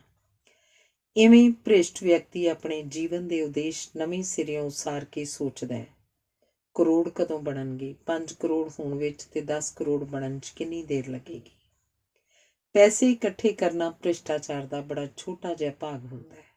ਅਸਲ ਨੁਕਸਾਨ ਇਹ ਹੁੰਦਾ ਹੈ ਕਿ ਕੁਝ ਭ੍ਰਿਸ਼ਟ ਵਿਅਕਤੀ ਭ੍ਰਿਸ਼ਟ ਉਪਰਾਲਿਆਂ ਰਾਹੀਂ ਸਮੁੱਚੇ ਸਮਾਜ ਉੱਤੇ ਭਾਰੂ ਹੋ ਕੇ ਸਮਾਜ ਦਾ ਮਾਨਸਿਕ, ਬੌਧਿਕ ਤੇ ਅਖਲਾਕੀ ਵਾਤਾਵਰਨ ਵਿਗਾੜ ਦਿੰਦੇ ਹਨ।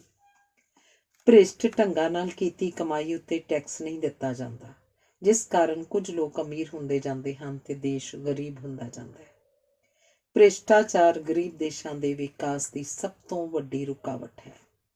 ਮਨੁੱਖ ਵਿੱਚ ਵਿਕਾਸ ਕਰਕੇ ਫੈਲਣ ਦੀ ਇੱਛਾ ਸਦੀਵੀ ਤੇ ਸਰਵ ਵਿਆਪਕ ਹੈ। ਕੋਈ ਗਿਆਨ ਰਾਹੀਂ, ਕੋਈ ਵਪਾਰ ਵਧਾ ਕੇ, ਧਨ ਜੋੜ ਕੇ, ਸ਼ੌਕ ਪਾਲ ਕੇ, ਜਾਇਦਾਦ ਉਸਾਰ ਕੇ ਫੈਲਦਾ ਹੈ। ਪਰ ਭ੍ਰਿਸ਼ਟ ਵਿਅਕਤੀ ਦੇ ਫੈਲਣ ਦੇ ਢੰਗ ਤਰੀਕੇ ਯੋਗ ਤੇ ਢੁਕਵੇਂ ਨਹੀਂ ਹੁੰਦੇ, ਇਸ ਲਈ ਫੈਲਣ ਦਾ ਇਹ ਢੰਗ ਨਿੰਦਿਆ ਜਾਂਦਾ ਹੈ। ਸਮਾਜ ਫੈਲਣ ਜਾਂ ਵਿਕਾਸ ਦੀ ਸਹਿਜ ਰਫ਼ਤਾਰ ਨੂੰ ਪ੍ਰਵਾਨ ਕਰਦਾ ਹੈ, ਪਰ ਕਈਆਂ ਦੀ ਫੈਲਣ ਦੀ ਰਫ਼ਤਾਰ ਬਹੁਤ ਤੇਜ਼ ਹੁੰਦੀ ਹੈ। ਰਾਜਨੀਤੀ ਵਿੱਚ ਭ੍ਰਿਸ਼ਟਾਚਾਰ ਸਭ ਤੋਂ ਵੱਧ ਇਸ ਕਰਕੇ ਹੁੰਦਾ ਹੈ ਕਿਉਂਕਿ ਇਸ ਖੇਤਰ ਵਿੱਚ ਖਤਰੇ ਬੜੇ ਹਨ ਤੇ ਕਿਸੇ ਦਾ ਵੀ ਕਾਰਜਕਾਲ ਨਿਸ਼ਚਿਤ ਨਹੀਂ। ਕਿਸੇ ਵੇਲੇ ਵੀ ਸਰਕਾਰ ਟੁੱਟ ਸਕਦੀ ਹੈ, ਫਿਰ ਚੋਣ ਲੜਨ ਦੀ ਲੋੜ ਪੈ ਸਕਦੀ ਹੈ। ਇਸੇ ਲਈ ਟਿਕੇ ਰਹਿਣ ਤੇ ਫੈਲਣ ਦੋਹਾਂ ਵਾਸਤੇ ਸਮਾਂ ਥੋੜ੍ਹਾ ਹੋਣ ਕਰਕੇ ਧਨ ਜੋੜਨ ਲਈ ਦਿਨ ਰਾਤ ਮਿਹਨਤ ਕੀਤੀ ਜਾਂਦੀ ਹੈ। ਜੇ ਰਾਜਸੀ ਆਗੂ ਭ੍ਰਿਸ਼ਟ ਹੋਣ ਤਾਂ ਪੁਲਿਸ, ਵਪਾਰੀ, ਕਾਰਖਾਨੇਦਾਰ, ਦਫ਼ਤਰੀ ਅਮਲਾ ਆਦਿ ਸਾਰੇ ਵਗਦੀ ਗੰਗਾ 'ਚ ਨਹਾਉਣ ਲੱਗ ਪੈਂਦੇ ਹਨ। ਜੋ ਅੰਗੂਠਾ ਕਰਦਾ ਹੈ ਉਵੇਂ ਉਂਗਲਾਂ ਕਰਨ ਲੱਗ ਪੈਂਦੇ ਹਨ। ਇਵੇਂ ਇੱਕ ਸਿਲਸਿਲੇਵਾਰ ਦਰਜੇਬੰਦ ਭ੍ਰਿਸ਼ਟ ਅਵਸਥਾ ਉਸਰ ਜਾਂਦੀ ਹੈ, ਜਿਸ ਵਿੱਚ ਇਮਾਨਦਾਰ ਵਿਅਕਤੀ ਦਾ ਅਪਮਾਨ ਹੀ ਹੁੰਦਾ ਹੈ। ਭ੍ਰਿਸ਼ਟਾਚਾਰ ਦਾ ਉਦੇਸ਼ ਆਪਣੀ ਸੰਤਾਨ ਲਈ ਵਿਕਾਸ ਦਾ ਰਾਹ ਖੋਲ੍ਹਣਾ ਤੇ ਭਵਿੱਖ ਵਿੱਚ ਸੁੱਖ ਆਨੰਦ ਮਾਣਨਾ ਹੁੰਦਾ ਹੈ। ਭ੍ਰਿਸ਼ਟਾਚਾਰ ਕਾਰਨ ਮੇਲ ਜੋਲ ਤੇ ਭਵਿੱਖ ਵਿੱਚ ਸੁੱਖ ਆਨੰਦ ਮਾਣਨਾ। ਭ੍ਰਿਸ਼ਟਾਚਾਰ ਕਾਰਨ ਮੇਲ ਜੋਲ ਤੇ ਖਾਣ ਪੀਣ ਵੱਧ ਜਾਂਦਾ ਹੈ, ਸੋ ਸਰੀਰ ਦੇ ਮੋਟੇ ਹੋ ਕੇ ਨਿਗਰਨ ਦੀ ਰਫ਼ਤਾਰ ਵੀ ਤੇਜ਼ ਹੋ ਜਾਂਦੀ ਹੈ। ਭ੍ਰਿਸ਼ਟ ਵਿਅਕਤੀ ਭਟਕਦਾ ਹੈ, ਪਰ ਧਨ ਜਾਇਦਾਦ ਦੀਆਂ ਰੌਣਕਾਂ ਉਹਨੂੰ ਟਿਕਣ ਨਹੀਂ ਦਿੰਦੀਆਂ। ਭ੍ਰਿਸ਼ਟ ਵਿਅਕਤੀ ਨੂੰ ਜਦੋਂ ਹੋਸ਼ ਆਉਂਦੀ ਹੈ ਤਾਂ ਘਰ ਦੇ ਸਾਰੇ ਜੀਆਂ ਨੇ ਵਿਗੜਨ ਦਾ ਆਪਣਾ ਆਪਣਾ ਢੰਗ ਲੱਭ ਲਿਆ ਹੁੰਦਾ ਹੈ। ਭ੍ਰਿਸ਼ਟ ਵਿਅਕਤੀਆਂ ਦੀ ਸੰਤਾਨ 'ਚ ਮਿਹਨਤ ਦੀ ਬਿਰਤੀ, ਦੂਜਿਆਂ ਪ੍ਰਤੀ ਸਤਿਕਾਰ, ਨਿਮਰਤਾ ਤੇ ਸਲੀਕਾ ਨਹੀਂ ਹੁੰਦਾ। ਹੈਂਕੜ, ਹਿੰਸਾ ਤੇ ਬਲਾਤਕਾਰੀ ਰੁਚੀਆਂ ਹੁੰਦੀਆਂ ਹਨ। ਇਹਨਾਂ ਵਿੱਚ ਆਪਣੇ ਭੈੜੇ ਵਿਹਾਰ ਦਾ ਪਛਤਾਵਾ ਕਰਨ ਦੀ ਦਲੇਰੀ ਨਹੀਂ ਹੁੰਦੀ, ਹੋਰਾਂ ਨੂੰ ਸਬਕ ਸਿਖਾਉਣ ਦੀ ਜ਼ਿੱਦ ਹੁੰਦੀ ਹੈ। ਅਸੀਂ ਜਿਵੇਂ ਕਮਾਉਂਦੇ ਹਾਂ ਉਸ ਨਾਲ ਸਾਡਾ ਜੀਵਨ ਦ੍ਰਿਸ਼ਟੀਕੋਣ ਉਸਰਦਾ ਹੈ। ਅਸੀਂ ਜੋ ਖਾਂਦੇ ਪੀਂਦੇ ਹਾਂ ਉਸ ਨਾਲ ਸਾਡਾ ਵਿਹਾਰ ਉਪਜਦਾ ਹੈ। ਅਸੀਂ ਜਿਹੋ ਜਿਹਾ ਵਿਹਾਰ ਕਰਦੇ ਹਾਂ ਉਸ ਨਾਲ ਸਾਡੀਆਂ ਆਦਤਾਂ ਬਣਦੀਆਂ ਹਨ ਤੇ ਸਾਰੀਆਂ ਗੱਲਾਂ ਰਲ ਕੇ ਜੀਵਨ ਪ੍ਰਤੀ ਸਾਡੀ ਪਹੁੰਚ ਤੇ ਦ੍ਰਿਸ਼ਟੀਕੋਣ ਨੂੰ ਸਿਰਜਦੀਆਂ ਹਨ, ਜਿਸ ਨੂੰ ਚਰਿੱਤਰ ਕਿਹਾ ਜਾਂਦਾ ਹੈ। ਭ੍ਰਿਸ਼ਟ ਵਿਅਕਤੀ ਅਕਸਰ ਆਪਣੀਆਂ ਪਤਨੀਆਂ ਲਈ ਗਹਿਣੇ ਤੇ ਉਹਨਾਂ ਦੇ ਨਾਂ ਤੇ ਜਾਇਦਾਦਾਂ ਖਰੀਦਦੇ ਹਨ। ਕਈ ਇਸ ਕਾਰਜ ਵਿੱਚ ਆਪਣੀਆਂ ਮਾਵਾਂ ਨੂੰ ਵੀ ਸ਼ਾਮਲ ਕਰ ਲੈਂਦੇ ਹਨ। ਪੈਸਾ ਆਉਣ ਨਾਲ ਭ੍ਰਿਸ਼ਟ ਵਿਅਕਤੀ ਆਪਣੇ ਆਪ ਨੂੰ ਲਾਇਕ ਅਤੇ ਸੋਹਣਾ ਹੀ ਨਹੀਂ, ਜਵਾਨ ਵੀ ਸਮਝਣ ਲੱਗ ਪੈਂਦਾ ਹੈ, ਸੋ ਉਸ ਨੂੰ ਸਧਾਰਨ ਨੈਣ ਨਕਸ਼ਾਂ ਵਾਲੀ ਆਪਣੀ ਪਤਨੀ ਸੋਹਣੀ ਲੱਗਣੋਂ ਹਟ ਜਾਂਦੀ ਹੈ। ਉਹ ਮਸਾਲੇਦਾਰ ਭੋਜਨ, ਮਹਿੰਗੀ ਸ਼ਰਾਬ ਦੇ ਨਾਲ ਸ਼ਬਾਬ ਵੀ ਭਾਲਦਾ ਹੈ, ਜਿਸ ਕਾਰਨ ਪਰਿਵਾਰਕ ਰਿਸ਼ਤਿਆਂ 'ਚ ਸਲਾਪ ਪੈਦਾ ਹੋ ਜਾਂਦੀ ਹੈ ਤੇ ਸਮਾਜ ਵਿੱਚ ਨਾਜਾਇਜ਼ ਰਿਸ਼ਤੇ ਉਸਰਦੇ ਹਨ। ਨਾਜਾਇਜ਼ ਸਬੰਧ ਭ੍ਰਿਸ਼ਟ ਸਮਾਜ ਦਾ ਉਗੜਵਾਂ ਲੱਛਣ ਹੁੰਦੇ ਹਨ।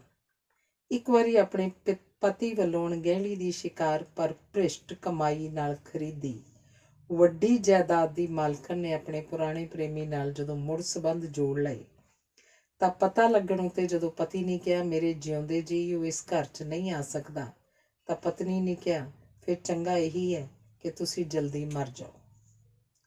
ਇੱਕ ਹੋਰ ਦੀ ਪਤਨੀ ਨੇ ਪਤੀ ਤੇ ਗੰਭੀਰ ਦੋਸ਼ ਲਾ ਕੇ ਆਪ ਆਤਮਘਾਤ ਕਰ ਲਿਆ, ਜਦੋਂ ਕਿ ਇੱਕ ਨੇ ਆਪਣੀ ਪਤਨੀ ਹੀ ਮਰਵਾ ਦਿੱਤੀ। ਇੱਕ ਪਤਨੀ ਨੇ ਆਪਣੇ ਪਤੀ ਨੂੰ ਇਸ ਲਈ ਮਾਰ ਦਿੱਤਾ, ਨਹੀਂ ਤਾਂ ਉਸਦੇ ਪਤੀ ਨੇ ਉਹਨੂੰ ਮਾਰ ਦੇਣਾ ਸੀ। ਇੱਕ ਭ੍ਰਿਸ਼ਟ ਵਿਅਕਤੀ ਨੂੰ ਸਹਿਮ ਚਿੰਬੜ ਗਿਆ ਕਿ ਜਿਨ੍ਹਾਂ ਦੀਆਂ ਜ਼ਮੀਨਾਂ ਜਾਇਦਾਦਾਂ ਉਹਨੇ ਹਥਿਆਈਆਂ ਹਨ ਉਹ ਉਹਦੇ ਪਰਿਵਾਰ ਨੂੰ ਮਾਰ ਦੇਣਗੇ। ਸੋ ਉਸਨੇ ਆਪਣੀ ਕੋਠੀ ਨੂੰ ਜਮਰੌਦ ਦੇ ਕਿਲੇ ਵਾਲੀ ਵੱਡੇ ਗੇਟ ਲਗਵਾ ਲਏ ਹਨ। ਬਘਿਆੜਾਂ ਤੇ ਰਿੱਛਾਂ ਵਰਗੇ ਦਰਜਨ ਕੁੱਤੇ ਰੱਖ ਲਏ ਹਨ ਤੇ ਟੈਂਕਾਂ ਵਰਗੀਆਂ ਵੱਡੀਆਂ ਗੱਡੀਆਂ 'ਚ ਬੈਠੇ ਉਹ ਹਰ ਕਿਸੇ ਨੂੰ ਸ਼ੱਕ ਨਾਲ ਵੇਖਦੇ ਹਨ ਤੇ ਰਾਤ ਨੂੰ ਸੌਂ ਨਹੀਂ ਸਕਦੇ। ਭ੍ਰਿਸ਼ਟਾਚਾਰ ਨਾਲ ਭ੍ਰਿਸ਼ਟ ਵਿਅਕਤੀ ਦੇ ਜੀਵਨ ਦੀ ਰਫ਼ਤਾਰ ਤੇਜ਼ ਹੋ ਜਾਂਦੀ ਹੈ। ਭ੍ਰਿਸ਼ਟਾਚਾਰ ਨਾਲ ਸੁੱਖ ਸਾਧਨ ਹੀ ਵੱਧਦੇ ਹਨ, ਜਦਕਿ ਜੀਵਨ ਦੀ ਤਸੱਲੀ ਘਟਦੀ ਜਾਂਦੀ ਹੈ। ਭ੍ਰਿਸ਼ਟ ਬਿਰਤੀਆਂ ਮਨੁੱਖ ਵਿੱਚ ਉਲਾਰ ਰੁਚੀਆਂ ਉਪਜਾਉਂਦੀਆਂ ਹਨ ਤੇ ਮਨੁੱਖ ਮਾਨਸਿਕ ਰੋਗੀ ਹੋ ਨਿਬੜਦਾ ਹੈ। ਤਾਨਾਸ਼ਾਹੀ ਆਪਣੇ ਆਪ 'ਚ ਇੱਕ ਭ੍ਰਿਸ਼ਟ ਅਵਸਥਾ ਹੈ। ਤਾਨਾਸ਼ਾਹੀ 'ਚ ਚੋਣਾਂ ਨਹੀਂ ਹੁੰਦੀਆਂ, ਸੋ ਲੋਕ ਰਾਏ ਦੀ ਪਰਵਾਹ ਨਹੀਂ ਕੀਤੀ ਜਾਂਦੀ। ਪ੍ਰਜਾਤੰਤਰ ਵਿੱਚ ਵੀ ਭ੍ਰਿਸ਼ਟਾਚਾਰ ਹੁੰਦਾ ਹੈ ਤੇ ਵਿਸ਼ੇਸ਼ ਕਰਕੇ ਵੱਖ-ਵੱਖ ਖੇਤਰਾਂ 'ਚ ਵਿਕਾਸ ਵਾਪਰਨ ਸਮੇਂ ਬਹੁਤ ਹੁੰਦਾ ਹੈ। ਜਦੋਂ ਡੈਮ ਉਸਰ ਰਹੇ ਹੋਣ, ਕਾਰਖਾਨੇ ਲੱਗ ਰਹੇ ਹੋਣ, ਸ਼ਾਹ ਮਾਰਗ ਬਣ ਰਹੇ ਹੋਣ, ਠੇਕੇ ਦਿੱਤੇ ਲਏ ਜਾ ਰਹੇ ਹੋਣ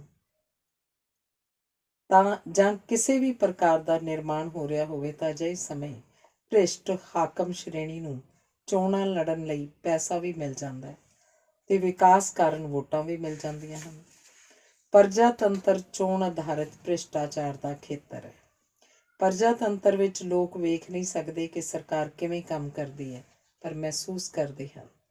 ਜੇ ਭ੍ਰਿਸ਼ਟਾਚਾਰ ਹੱਦ ਬੰਨੇ ਟੱਪ ਜਾਏ ਤਾਂ ਅਗਲੀਆਂ ਚੋਣਾਂ 'ਚ ਸਰਕਾਰ ਉਲਟਾ ਕੇ ਲੋਕ ਦੱਸ ਵੀ ਦਿੰਦੇ ਹਨ ਕਿ ਉਹ ਸਰਕਾਰ ਬਾਰੇ ਵੀ ਕੀ ਮਹਿਸੂਸ ਕਰਦੇ ਹਨ। ਇਵੇਂ ਸਰਕਾਰਾਂ ਉਲਟਾਉਣ ਦਾ ਕਾਰਜ ਉਦੋਂ ਤੱਕ ਜਾਰੀ ਰਹਿੰਦਾ ਜਦੋਂ ਤੱਕ ਭ੍ਰਿਸ਼ਟਾਚਾਰ ਨੂੰ ਨੱਥ ਨਹੀਂ ਪੈਂਦੀ। ਯੂਰਪ ਵਿੱਚ ਭ੍ਰਿਸ਼ਟਾਚਾਰ ਨੂੰ ਨੱਥ ਪਈ ਹੈ ਤੇ ਯੂਰਪ ਦੇ ਲਗਭਗ ਸਾਰੇ ਦੇਸ਼ ਭ੍ਰਿਸ਼ਟਾਚਾਰ ਤੋਂ ਲਗਭਗ ਮੁਕਤ ਕਹੇ ਜਾ ਸਕਦੇ ਹਨ। ਦੂਜੇ ਪਾਸੇ ਅਮਰੀਕਾ ਨੂੰ ਆਪ ਵੀ ਨਹੀਂ ਪਤਾ ਕਿ ਉਹਨੇ ਸੰਸਾਰ ਨੂੰ ਕਿੰਨਾ ਭ੍ਰਿਸ਼ਟ ਕਰ ਦਿੱਤਾ ਹੈ। ਭਾਵੇਂ ਅਮਰੀਕਾ ਨੂੰ ਸੰਸਾਰ ਦਾ ਸਭ ਤੋਂ ਵੱਧ ਭ੍ਰਿਸ਼ਟ ਦੇਸ਼ ਕਿਹਾ ਜਾਂਦਾ ਹੈ, ਪਰ ਇਹ ਵੀ ਸੱਚ ਹੈ ਕਿ ਸੰਸਾਰ ਦੇ ਹਰ ਖੇਤਰ ਵਿੱਚ ਅਮਰੀਕਾ ਮੋਹਰੀ ਹੈ। ਅਮਰੀਕਾ ਦੇ ਅੰਦਰ ਓਨਾ ਭ੍ਰਿਸ਼ਟਾਚਾਰ ਨਹੀਂ ਹੈ ਜਿੰਨਾ ਭ੍ਰਿਸ਼ਟਾਚਾਰ ਅਮਰੀਕਾ ਦੇ ਦੂਜੇ ਦੇਸ਼ਾਂ ਨਾਲ ਵਪਾਰਕ, ਰਾਜਸੀ ਤੇ ਫੌਜੀ ਸਬੰਧਾਂ ਵਿੱਚ ਹੈ। ਅਮਰੀਕਾ ਦੀ ਸਥਿਤੀ ਨੂੰ ਸਮਝਣ ਦੀ ਲੋੜ ਹੈ। ਉੱਥੇ ਕਾਨੂੰਨ ਦੀ ਉਲੰਘਣਾ ਕਰਨ ਤੋਂ ਇਲਾਵਾ ਸਭ ਕੁਝ ਖੁੱਲ੍ਹ ਕੇ ਕਰਨ ਦੀ ਖੁੱਲ੍ਹੀ ਆਗਿਆ ਹੈ। ਪਹਿਰਾਵੇ, ਖਾਣ ਪੀਣ, ਕੰਮ ਧੰਦੇ, ਕਮਾਉਣ ਖਰਚਣ, ਜੂਆ ਖੇਡਣ, ਲਾਟਰੀਆਂ ਚਲਾਉਣ, ਕਾਮ ਸੰਬੰਧ ਉਸਾਰਨ ਆਦਿ ਖੇਤਰਾਂ 'ਚ ਖੁੱਲ੍ਹਾ ਕਰਕੇ ਸੰਸਾਰ ਦੇ ਸਾਰੇ ਬੰਦ ਤੇ ਪਰੰਪਰਾਗਤ ਸਮਾਜ ਅਮਰੀਕਾ ਨੂੰ ਭ੍ਰਿਸ਼ਟ ਦੇਸ਼ ਕਹਿੰਦੇ ਹਨ। ਵਾਸਤਵ ਵਿੱਚ ਇਹ ਅਮਰੀਕਾ ਦੀ ਤਾਕਤ, ਅਮੀਰੀ ਤੇ ਸੁਤੰਤਰਤਾ ਪ੍ਰਤੀ ਈਰਖਾ ਦਾ ਪ੍ਰਗਟਾਵਾ ਹੀ ਹੁੰਦੇ ਹਨ। ਅਮਰੀਕਾ ਵੀ ਓਨਾ ਹੀ ਭ੍ਰਿਸ਼ਟ ਹੈ ਜਿੰਨਾ ਸਮਾਜਵਾਦੀ ਦੇਸ਼ ਭ੍ਰਿਸ਼ਟ ਹਨ। ਅਮਰੀਕਾ ਤਾਕਤਵਰ ਦੇਸ਼ ਹੈ। ਜਿੱਥੇ ਤਾਕਤ ਤੇ ਖੁਸ਼ਹਾਲੀ ਹੋਏਗੀ ਉੱਥੇ ਹੋਰ ਕਿਸਮ ਦਾ ਭ੍ਰਿਸ਼ਟਾਚਾਰ ਹੋਏਗਾ। ਜਿੱਥੇ ਗਰੀਬੀ ਹੋਏਗੀ ਉੱਥੇ ਹੋਰ ਕਿਸਮ ਦਾ ਭ੍ਰਿਸ਼ਟਾਚਾਰ ਹੋਏਗਾ। ਕਈ ਲੋਕਾਂ ਦੀ ਸ਼ਿਕਾਇਤ ਹੈ ਕਿ ਸੁਤੰਤਰ ਹੋ ਕੇ ਭਾਰਤ ਭ੍ਰਿਸ਼ਟ ਹੋ ਗਿਆ ਹੈ। ਸੁਤੰਤਰਤਾ ਅੰਦੋਲਨ ਦੌਰਾਨ ਭਾਰਤੀਆਂ ਨੇ ਚਰਿੱਤਰ, ਤਿਆਗ ਤੇ ਕੁਰਬਾਨੀ ਦੀਆਂ ਉੱਚੀਆਂ ਉਦਾਹਰਨਾਂ ਸਿਰਜੀਆਂ ਸਨ। ਅਸਲੀਅਤ ਇਹ ਹੈ ਕਿ ਜਦੋਂ ਵੀ ਕੋਈ ਵਿਅਕਤੀ, ਸਮਾਜ, ਦੇਸ਼ ਜਾਂ ਕੌਮ ਕਿਸੇ ਸੰਕਟ ਦੇ ਸਾਹਮਣੇ ਹੋਵੇ, ਉਹ ਦੇਸ਼ ਜਾਂ ਕੌਮ ਉੱਚਤਮ ਵਿਹਾਰ ਦੇ ਸਬੂਤ ਹੀ ਦੇਵੇਗੀ।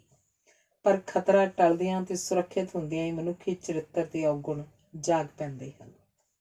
ਸੁਤੰਤਰਤਾ ਅੰਦੋਲਨ ਦੌਰਾਨ ਭਾਰਤੀ ਸਮਾਜ ਦਾ ਭ੍ਰਿਸ਼ਟਾਚਾਰ ਉੱਚੇ ਟੀਚਿਆਂ ਥੱਲੇ ਦੱਬਿਆ ਪਿਆ ਸੀ।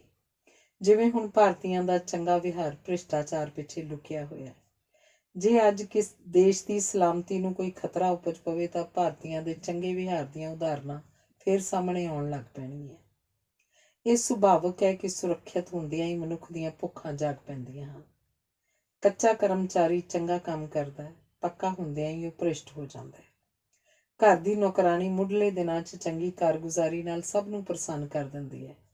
ਉਹ ਕੋਈ ਨਾਗਾ ਵੀ ਨਹੀਂ ਪਾਉਂਦੀ, ਪਰ ਅਗਲੇ ਮਹੀਨੇ ਹੀ ਉਹਦੇ ਅਸਲੀ ਰੰਗ ਦਿਸਣ ਲੱਗ ਪੈਂਦੇ ਹਨ। ਸਰਕਾਰੀ ਦਫ਼ਤਰਾਂ ਵਿੱਚ ਨੌਕਰੀ ਸੁਰੱਖਿਅਤ ਹੋਣ ਕਰਕੇ ਕਾਰਗੁਜ਼ਾਰੀ ਨੀਵੀਂ ਤੇ ਭ੍ਰਿਸ਼ਟਾਚਾਰ ਦਾ ਬੋਲਬਾਲਾ ਹੈ। ਨਵੀਂ ਸਰਕਾਰ ਵੀ ਮੁੱਢ 'ਚ ਚੰਗੇ ਕੰਮ ਕਰਦੀ ਹੈ, ਪਰ ਸੁਰੱਖਿਅਤ ਹੁੰਦਿਆਂ ਹੀ ਉਸ ਵਿੱਚ ਤਾਨਾਸ਼ਾਹੀ ਲੱਛਣ ਉਗੜਨ ਲੱਗ ਪੈਂਦੇ ਹਨ। ਜੇ ਅਗਲੀਆਂ ਚੋਣਾਂ ਦਾ ਸੰਕਟ ਸਾਹਮਣੇ ਹੋਵੇ ਤਾਂ ਇੱਕ ਵਾਰੀ ਫਿਰ ਚੰਗਾ ਵਿਹਾਰ ਪ੍ਰਗਟ ਹੋਣ ਲੱਗ ਪੈਂਦਾ ਹੈ। ਮਨੋਵਿਗਿਆਨਕ ਪੱਖੋਂ ਕਈ ਇਹ ਵੀ ਕਹਿੰਦੇ ਹਨ ਕਿ ਭ੍ਰਿਸ਼ਟਾਚਾਰ ਮਨੁੱਖ ਦਾ ਸੁਭਾਵਕ ਵਿਹਾਰ ਹੈ, ਜਦੋਂ ਕਿ ਇਮਾਨਦਾਰੀ, ਕੁਰਬਾਨੀ, ਤਿਆਗ ਆਦਿ ਉਹਦੇ ਨਾਟਕੀ ਜਾਂ ਬਨਾਵਟੀ ਵਿਹਾਰ ਹੁੰਦੇ ਹਨ। ਮਨੁੱਖ ਦੀ ਮੁੱਢਲੀ ਚਿੰਤਾ ਜਿਉਂਦੇ ਰਹਿਣ ਦੀ ਹੈ। ਮਨੁੱਖ ਲੰਮਾ ਅਰਸਾ ਚਲਾਕੀ, ਮੱਕਾਰੀ, ਝੂਠ ਤੇ ਬੇਈਮਾਨੀ ਨਾਲ ਜੰਗਲੀ ਜਾਨਵਰਾਂ ਵਿਰੁੱਧ ਆਪਣੀ ਹੋਂਦ ਲਈ ਸੰਘਰਸ਼ ਕਰਦਾ ਰਿਹਾ ਹੈ। ਹੁਣ ਮਨੁੱਖ ਨੂੰ ਇਹ ਡਰ ਨਹੀਂ ਕਿ ਉਹਨੂੰ ਸ਼ੇਰ ਖਾ ਜਾਏਗਾ ਜਾਂ ਰਿੱਛ ਘੇਰ ਲਏਗਾ ਜਾਂ ਸੱਪ ਕੱਟ ਜਾਏਗਾ ਜਾਂ ਕਿ ਉਹਦੀ ਥਾਲੀ ਚੁੱਕ ਕੇ ਦੌੜ ਜਾਏਗਾ। ਸੋ ਮਨੁੱਖ ਆਪਣੇ ਆਪ ਨੂੰ ਸੁਰੱਖਿਅਤ ਕਰਕੇ ਚਲਾਕੀ, ਮੱਕਾਰੀ ਤੇ ਬੇਈਮਾਨੀ ਆਦਿ ਨੂੰ ਬਿਨਾਂ ਡਰ ਦੇ ਵਰਤਣ ਲੱਗ ਪਿਆ। ਮਨੁੱਖ ਵਿੱਚ ਚੰਗੇ ਜਾਂ ਮਾੜੇ ਵਿਹਾਰ ਦੀ ਸੋਝੀ ਬਹੁਤੀ ਡੂੰਘੀ ਨਹੀਂ ਹੁੰਦੀ। ਚੰਗਾ ਜਾਂ ਮਾੜਾ ਵਿਹਾਰ ਉਹਦੀ ਲੋੜ ਉੱਤੇ ਨਿਰਭਰ ਕਰਦਾ ਹੈ। ਜੇ ਚੰਗੇ ਵਿਹਾਰ ਨਾਲ ਲਾਭ ਹੁੰਦਾ ਤਾਂ ਉਹ ਚੰਗਾ ਵਿਹਾਰ ਕਰੇਗਾ, ਪਰ ਜੇ ਝੂਠ ਬੋਲ ਕੇ, ਧੋਖਾ ਦੇ ਕੇ ਲਾਭ ਜਾਂ ਸੁੱਖ ਮਿਲਦਾ ਹੈ ਤਾਂ ਝੂਠ ਬੋਲੇਗਾ। ਜੇ ਝੂਠ ਫੜੇ ਜਾਣ ਦਾ ਡਰ ਹੋਵੇ ਤਾਂ ਉਹ ਇਸ ਡਰ ਕਾਰਨ ਭਾਵੇਂ ਸੱਚ ਬੋਲੇ, ਪਰ ਇੱਛਾ ਝੂਠ ਬੋਲਣ ਜਾਂ ਬੇਈਮਾਨੀ ਕਰਨ ਦੀ ਹੀ ਰਹੇਗੀ। ਇੱਕ ਵਾਰੀ ਵੱਡੀ ਗਿਣਤੀ 'ਚ ਬੱਸਾਂ ਖਰੀਦਣ ਸਮੇਂ ਬੱਸਾਂ ਬਣਾਉਣ ਵਾਲੀ ਕੰਪਨੀ ਨੇ 5 ਕਰੋੜ ਰੁਪਏ ਦੀ ਰਿਆਇਤ ਜਾਂ ਕਮਿਸ਼ਨ ਦੇਣ ਦੀ ਪੇਸ਼ਕਸ਼ ਕੀਤੀ। ਜੇ ਰਿਆਇਤ ਲਈ ਜਾਂਦੀ ਤਾਂ ਸਰਕਾਰ ਨੂੰ ਲਾਭ ਹੁੰਦਾ ਸੀ, ਪਰ ਜੇ ਕਮਿਸ਼ਨ ਲਈ ਜਾਂਦੀ ਤਾਂ ਅਫਸਰਾਂ ਨੂੰ ਲਾਭ ਹੁੰਦਾ ਸੀ। ਸੋਚ ਵਿਚਾਰ ਕੇ ਸਰਬਸੰਮਤੀ ਨਾਲ ਨਿਰਣਾ ਕੀਤਾ ਗਿਆ ਕਿ ਕਮਿਸ਼ਨ ਹੀ ਠੀਕ ਹੈ। ਇਵੇਂ ਜੋ ਅਫਸਰਾਂ ਲਈ ਲਾਭਕਾਰੀ ਸੀ ਉਹ ਸਰਕਾਰ ਲਈ ਹਾਨੀਕਾਰਕ ਸਾਬਤ ਹੋਇਆ। ਇੱਕ ਵਾਰੀ ਇੱਕ ਹਾਦਸੇ ਦੇ ਸ਼ਿਕਾਰ ਇੱਕ ਆਦਮੀ ਨੇ ਉੱਥੋਂ ਲੰਘ ਰਹੇ ਦੋ ਦੋਸਤਾਂ ਨੇ ਆਪਣੀ ਕਾਰ 'ਚ ਹਸਪਤਾਲ ਪਹੁੰਚਾਇਆ। ਇੱਕ ਵਾਰੀ ਇੱਕ ਹਾਦਸੇ ਦੇ ਸ਼ਿਕਾਰ ਇੱਕ ਆਦਮੀ ਨੂੰ ਉੱਥੋਂ ਲੰਘ ਰਹੇ ਦੋ ਦੋਸਤਾਂ ਨੇ ਆਪਣੀ ਕਾਰ ਵਿੱਚ ਹਸਪਤਾਲ ਪਹੁੰਚਾਇਆ।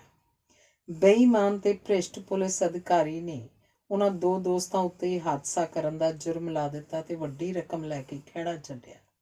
ਇਵੇਂ ਦੋਸਤਾਂ ਦੇ ਚੰਗੇ ਵਿਹਾਰ ਨੂੰ ਉਸ ਭ੍ਰਿਸ਼ਟ ਪੁਲਿਸ ਅਧਿਕਾਰੀ ਨੇ ਮਾੜਾ ਸਿੱਧ ਕਰ ਦਿੱਤਾ। ਜੇ ਪੁਲਿਸ ਅਧਿਕਾਰੀ ਭ੍ਰਿਸ਼ਟ ਨਾ ਹੁੰਦਾ ਤਾਂ ਉਹਨਾਂ ਦੋਸਤਾਂ ਨੂੰ ਸਨਮਾਨ ਮਿਲਣਾ ਚਾਹੀਦਾ ਸੀ। ਸਮਾਜ ਵਿੱਚ ਭ੍ਰਿਸ਼ਟਾਚਾਰ ਕਿਸੇ ਇੱਕ ਵਰਗ ਤੱਕ ਸੀਮਤ ਨਹੀਂ ਹੁੰਦਾ। ਹਰ ਕੋਈ ਆਪਣੀ ਵਿੱਤ ਅਨੁਸਾਰ ਵਗਦੀ ਗੰਗਾ 'ਚ ਟੁੱਬੀ ਲਾਉਂਦਾ ਹੈ।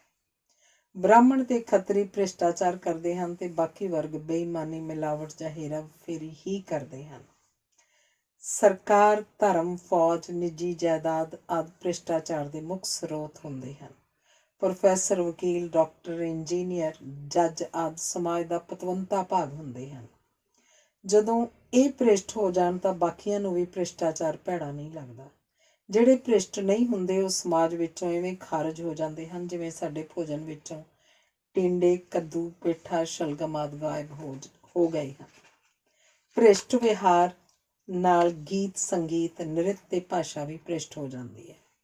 ਅਜੋਕੇ ਯੁੱਗ ਵਿੱਚ ਸਤਿਕਾਰਯੋਗ ਦਾ ਅਰਥ ਹੈ ਪੈਸੇ ਵਾਲਾ, ਸਾਊ ਦਾ ਅਰਥ ਹੈ ਗਰੀਬ। ਹੁਣ ਜੂਏ ਨੂੰ ਮਨੋਰੰਜਨ, ਨੰਗੇਜ਼ ਨੂੰ ਫੈਸ਼ਨ, ਹੁੱਲੜਬਾਜ਼ੀ ਨੂੰ ਪਾਰਟੀ ਤੇ ਸ਼ੋਰ ਸ਼ਰਾਬੇ ਨੂੰ ਮਹਿਫਿਲ ਕਹਿੰਦੇ ਹਨ। ਸਭ ਤੋਂ ਵੱਧ ਵਫਾਦਾਰ ਪਿਆਰ ਪੈਸੇ ਤੇ ਤਾਕਤ ਦਾ ਪਿਆਰ ਹੁੰਦਾ ਹੈ, ਜਿਹੜਾ ਵੱਧਦਾ ਹੀ ਹੈ, ਘਟਦਾ ਨਹੀਂ। ਕਾਨੂੰਨ ਵੀ ਭ੍ਰਿਸ਼ਟਾਚਾਰ ਨੂੰ ਵਧਾਉਂਦੇ ਹਨ।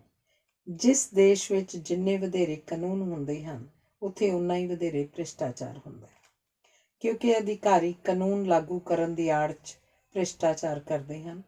ਉਦਾਹਰਨ ਵਜੋਂ ਕਾਨੂੰਨ ਅਨੁਸਾਰ ਇੱਕ ਟਰੱਕ ਦਾ 200 ਤੋਂ ਵੱਧ ਕਾਰਨਾਂ ਕਰਕੇ ਚਲਾਨ ਕੀਤਾ ਜਾ ਸਕਦਾ ਹੈ, ਜਿਸ ਕਾਰਨ ਟਰੱਕਾਂ ਦਾ ਧੰਦਾ ਕਈਆਂ ਦੀ ਉੱਪਰਲੀ ਆਮਦਨ ਦਾ ਸਰੋਤ ਹੈ। ਮਨੁੱਖ ਵਿੱਚ ਧੋਖਾ ਖਾਣ ਦੀ ਬੁਨਿਆਦੀ ਬਿਰਤੀ ਹੈ ਤੇ ਧਰਮ ਇਸ ਗੱਲ ਦਾ ਸਬੂਤ ਹੈ। ਹਰ ਧਰਮ ਇੱਕ ਵਿਸ਼ਾਲ ਪ੍ਰਪੰਚ ਉਸਾਰਦਾ ਹੈ। ਧਰਮ ਦੇ ਬਾਨੀ ਤਾਂ ਮਹਾਂਪੁਰਸ਼ ਹੁੰਦੇ ਹਨ, ਪਰ ਧਰਮ ਨੂੰ ਰਾਜਨੀਤੀ ਦੇ ਅੰਗ ਵਜੋਂ ਸਵਾਰਥੀ ਵਿਅਕਤੀਆਂ ਵੱਲੋਂ ਆਪਣੇ ਹਿੱਤਾਂ ਅਧੀਨ ਵਰਤਿਆ ਜਾਂਦਾ ਹੈ। ਧਰਮ ਮਿੱਠੇ ਤੇ ਨਿੱਘੇ ਢੰਗ ਨਾਲ ਸਾਡੇ ਮਨ ਨੂੰ ਪਕੜ ਲੈਂਦਾ ਹੈ ਤੇ ਅਸੀਂ ਜੀਵਨ ਭਰ ਧਾਰਮਿਕ ਰਸਮਾਂ ਨਿਭਾਉਂਦੇ ਰਹਿੰਦੇ ਹਾਂ। ਧਰਮ ਨੂੰ ਪਾਲਦੇ ਤਾਂ ਗਰੀਬ ਹਨ, ਪਰ ਧਰਮ ਨੂੰ ਵਰਤਦੇ ਅਮੀਰ ਤੇ ਤਾਕਤ ਵਾਲੇ ਹਨ। ਸਾਰੇ ਬੇਈਮਾਨ, ਚੋਰ, ਡਾਕੂ, ਸਮਗਲਰ ਆਦਿ ਬੜੇ ਧਾਰਮਿਕ ਹੁੰਦੇ ਹਨ। ਬੇਈਮਾਨ ਵਪਾਰੀ ਕਹਿੰਦਾ ਹੈ, ਹੇ ਵਾਹਿਗੁਰੂ, ਕਿਰਤ ਕਮਾਈ 'ਚ ਬਰਕਤ ਪਾਈ। ਚੋਰ ਡਾਕੂ ਕਹਿੰਦਾ, ਹੇ ਪਰਮਾਤਮਾ, ਜਿਹੜਾ ਕਾਰਜ ਕਰਨ ਚੱਲਿਆ ਉਸ 'ਚ ਸਫਲਤਾ ਦੇਈ। ਨਾਜਾਇਜ਼ ਕਬਜ਼ਿਆਂ ਵਾਲੇ ਡੇਰੇ ਤੇ ਕਰੋੜਾਂ ਦੀ ਜਾਇਦਾਦ ਵਾਲੇ ਮੱਠ ਮਰਿਆਦਾ ਦੀ ਆੜ 'ਚ ਭ੍ਰਿਸ਼ਟਾਚਾਰ ਕਰਦੇ ਹਨ ਤੇ ਭ੍ਰਿਸ਼ਟ ਰਾਜਨੀਤੀ 'ਚ ਭਾਗ ਲੈਂਦੇ ਹਨ। ਅਜੋਕੇ ਭ੍ਰਿਸ਼ਟਾਚਾਰ ਦਾ ਸਿੱਧਾ ਸੰਬੰਧ ਬਾਜ਼ਾਰ ਨਾਲ ਹੈ। ਬਾਜ਼ਾਰ ਵਿੱਚ ਨਵੀਆਂ ਚੀਜ਼ਾਂ ਦਾ ਹੜ੍ਹ ਆ ਗਿਆ ਹੈ, ਜਿਨ੍ਹਾਂ ਨੂੰ ਭ੍ਰਿਸ਼ਟ ਸਾਧਨਾਂ ਰਾਹੀਂ ਪ੍ਰਾਪਤ ਕਰਨ ਲਈ ਸਿਰ ਤੋੜ ਯਤਨ ਕੀਤੇ ਜਾ ਰਹੇ ਹਨ। ਨਾਜਾਇਜ਼ ਆਮਦਨ ਨਾਜਾਇਜ਼ ਰਿਸ਼ਤਿਆਂ ਨੂੰ ਉਪਜਾਉਂਦੀ ਹੈ ਤੇ ਨਾਜਾਇਜ਼ ਰਿਸ਼ਤੇ ਮਹਿੰਗੇ ਤੋਹਫਿਆਂ ਦੀ ਰਿਸ਼ਵਤ ਨਾਲ ਚੱਲਦੇ ਹਨ। ਜਦੋਂ ਭ੍ਰਿਸ਼ਟ ਸਾਧਨਾਂ ਨਾਲ ਨਵੀਆਂ ਚੀਜ਼ਾਂ ਖਰੀਦਣ ਦੇ ਬਾਵਜੂਦ ਤਸੱਲੀ ਨਹੀਂ ਮਿਲਦੀ ਤਾਂ ਭ੍ਰਿਸ਼ਟ ਪਰਿਵਾਰਾਂ ਵਿੱਚ ਸੋਚ ਉਪਜਦੀ ਹੈ, ਮੇਰਾ ਨੱਕ ਮੋਟਾ ਹੈ, ਇਹ ਪਲਾਸਟਿਕ ਸਰਜਰੀ ਨਾਲ ਅਮਰੀਕਾ ਜਾ ਕੇ ਪਤਲਾ ਕਰਵਾਉਣਾ ਹੈ।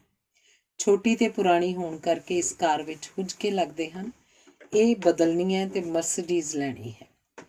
ਭ੍ਰਿਸ਼ਟਾਚਾਰ ਆਮ ਕਰਕੇ ਉੱਥੇ ਹੁੰਦਾ ਜਿੱਥੇ ਹਰ ਕਿਸੇ ਨੂੰ ਇੱਕ ਹੀ ਦਫ਼ਤਰ ਤੋਂ ਕੰਮ ਕਰਵਾਉਣ ਦੀ ਮਜਬੂਰੀ ਹੁੰਦੀ ਹੈ।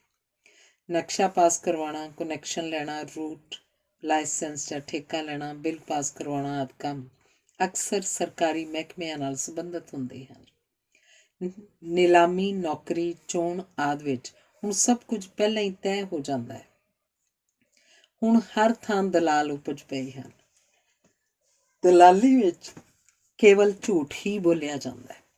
ਭ੍ਰਿਸ਼ਟਾਚਾਰ ਦੇ ਅੱਡਿਆਂ ਤੇ ਵਾਤਾਵਰਨ ਹਫੜਾ ਤਫੜੀ ਵਾਲਾ ਬੋਲ ਬੁਲਾਰਾ ਨੀਵੀਂ ਪੱਧਰ ਦਾ, ਵਿਹਾਰ ਭੈੜਾ ਤੇ ਮਾਹੌਲ ਖੁਫੀਆ ਤੇ ਸਾਜ਼ਿਸ਼ੀ ਹੁੰਦਾ ਹੈ। ਭ੍ਰਿਸ਼ਟਾਚਾਰ ਕਾਰਨ ਜਿਹੜੀਆਂ ਚੀਜ਼ਾਂ ਪਹਿਲਾਂ ਪਵਿੱਤਰ ਤੇ ਅਨਮੋਲ ਸਮਝੀਆਂ ਜਾਂਦੀਆਂ ਸਨ, ਹੁਣ ਉਹ ਵੀ ਵਿਕਣ ਲੱਗ ਪਈਆਂ ਹਨ। ਵਿਦੇਸ਼ ਜਾਣ ਲਈ ਵੀਜ਼ਾ ਲੈਣ ਵਾਸਤੇ ਹੁਣ ਜਾਇਜ਼ ਨਾਜਾਇਜ਼ ਢੰਗਾਂ ਦਾ ਅੰਤਰ ਨਹੀਂ ਰਿਹਾ। ਭ੍ਰਿਸ਼ਟਾਚਾਰ 'ਚ ਕਿਸੇ 'ਤੇ ਭਰੋਸਾ ਨਹੀਂ ਕੀਤਾ ਜਾਂਦਾ। ਇਟਲੀ ਜਾਂ ਫਰਾਂਸ ਦੀਆਂ ਵੇਸਵਾਵਾਂ ਨੇ ਪੁਲਿਸ ਕਰਮਚਾਰੀਆਂ ਤੇ ਪੱਤਰਕਾਰਾਂ ਨੂੰ ਵਿਸ਼ੇਸ਼ ਰਿਆਇਤ ਦੇਣ ਦੀ ਜਿਹੜੀ ਪਿਰਤ ਪਾਈ ਸੀ, ਉਹ ਵਿਧੀ ਹੁਣ ਜੀਵਨ ਦੇ ਹਰੇਕ ਖੇਤਰ ਤੇ ਵਰਤਾਰੇ ਵਿੱਚ ਸਫਲਤਾ ਨਾਲ ਵਰਤੀ ਜਾ ਰਹੀ ਹੈ। ਭ੍ਰਿਸ਼ਟਾਚਾਰ ਉੱਥੇ ਹੈ ਜਿੱਥੇ ਦੇਰ ਹੁੰਦੀ ਹੈ, ਸੋ ਕੰਮ ਜਾਇਜ਼ ਹੋਣ ਦੇ ਬਾਵਜੂਦ ਦੇਰੀ ਤੋਂ ਬਚਣ ਲਈ ਰਿਸ਼ਵਤ ਦਿੱਤੀ ਜਾਂਦੀ ਹੈ। ਹਰ ਕਿਸੇ ਕੋਲ ਧਨ ਵਧਣ ਕਰਕੇ ਸਮਾਂ ਘੱਟ ਗਿਆ, ਸੋ ਘੱਟ ਤੋਂ ਘੱਟ ਸਮੇਂ 'ਚ ਵੱਧ ਤੋਂ ਵੱਧ ਸਹੂਲਤਾਂ ਲੈਣ ਲਈ ਭ੍ਰਿਸ਼ਟ ਢੰਗ ਵਰਤੇ ਜਾਂਦੇ ਹਨ। ਹੁਣ ਪੈਸਾ ਸਭ ਥਾਵਾਂ 'ਤੇ ਜਾਣ ਦਾ ਪਰਮਿਟ ਤੇ ਸਾਰੇ ਕੰਮ ਕਰਵਾਉਣ ਦੀ ਕੁੰਜੀ ਹੈ। ਹੁਣ ਤਾਂ ਭਾੜੇ ਤੇ ਕਤਲ ਕਰਨ ਵਾਲੇ ਵੀ ਮਿਲ ਜਾਂਦੇ ਹਨ। ਨਿਰਸੰਦੇਹ ਭ੍ਰਿਸ਼ਟਾਚਾਰ ਨੇ ਕਈ ਨਵੇਂ ਰੁਜ਼ਗਾਰ ਪੈਦਾ ਕੀਤੇ ਹਨ। ਭ੍ਰਿਸ਼ਟਾਚਾਰ ਦੇ ਪੱਖੋਂ ਹੁਣ ਸਮੁੱਚੀ ਸਥਿਤੀ ਇਹ ਹੈ ਕਿ ਜੇ ਇਮਾਨਦਾਰਾਂ ਦੀ ਕੋਈ ਸਭਾ ਬਣਾਈ ਜਾਵੇ ਤਾਂ ਸਾਰੇ ਅਹੁਦਿਆਂ ਉੱਤੇ ਬੇਈਮਾਨ ਸੱਜ ਜਾਣਗੇ। ਮਨੁੱਖ ਦੀ ਸਭ ਤੋਂ ਸ਼ਕਤੀਸ਼ਾਲੀ ਆਦਤ ਕਮਾਉਣ ਤੇ ਖਰਚਣ ਦੀ ਹੁੰਦੀ ਹੈ। ਜਦੋਂ ਕਮਾਈ ਤੇ ਖਰਚ ਵਿੱਚ ਤਾਲਮੇਲ ਨਹੀਂ ਰਹਿੰਦਾ, ਜਾਂ ਜਦੋਂ ਕਮਾਈ ਨਾਲੋਂ ਵਧੇਰੇ ਖਰਚ ਕਰਨ ਦੀ ਇੱਛਾ ਉਪਜਦੀ ਹੈ, ਜਾਂ ਵਸੀਲਿਆਂ ਨਾਲੋਂ ਵੱਧ ਤੇ ਮਹਿੰਗੀਆਂ ਸਹੂਲਤਾਂ ਮੰਨਣ ਨੂੰ ਦਿਲ ਕਰਦਾ ਹੈ, ਉਦੋਂ ਹੀ ਬੇਈਮਾਨੀ ਤੇ ਭ੍ਰਿਸ਼ਟਾਚਾਰ ਦੇ ਬੀਜ ਸਾਡੇ ਚਰਿੱਤਰ 'ਚ ਬੋਏ ਜਾਂਦੇ ਹਨ। ਭ੍ਰਿਸ਼ਟਾਚਾਰ ਹਰੇਕ ਯੁੱਗ 'ਚ ਰਿਹਾ ਹੈ। ਪੰਚਤੰਤਰ, ਮਹਾਂਭਾਰਤ, ਪਲੈਟੋ ਦੀਆਂ ਲਿਖਤਾਂ, ਸ਼ੇਕਸਪੀਅਰ ਦੇ ਨਾਟਕਾਂ, ਧਾਰਮਿਕ ਗ੍ਰੰਥਾਂ 'ਚ ਭ੍ਰਿਸ਼ਟ ਵਿਹਾਰ ਦੇ ਅਨੇਕਾਂ ਹਵਾਲੇ ਮਿਲਦੇ ਹਨ।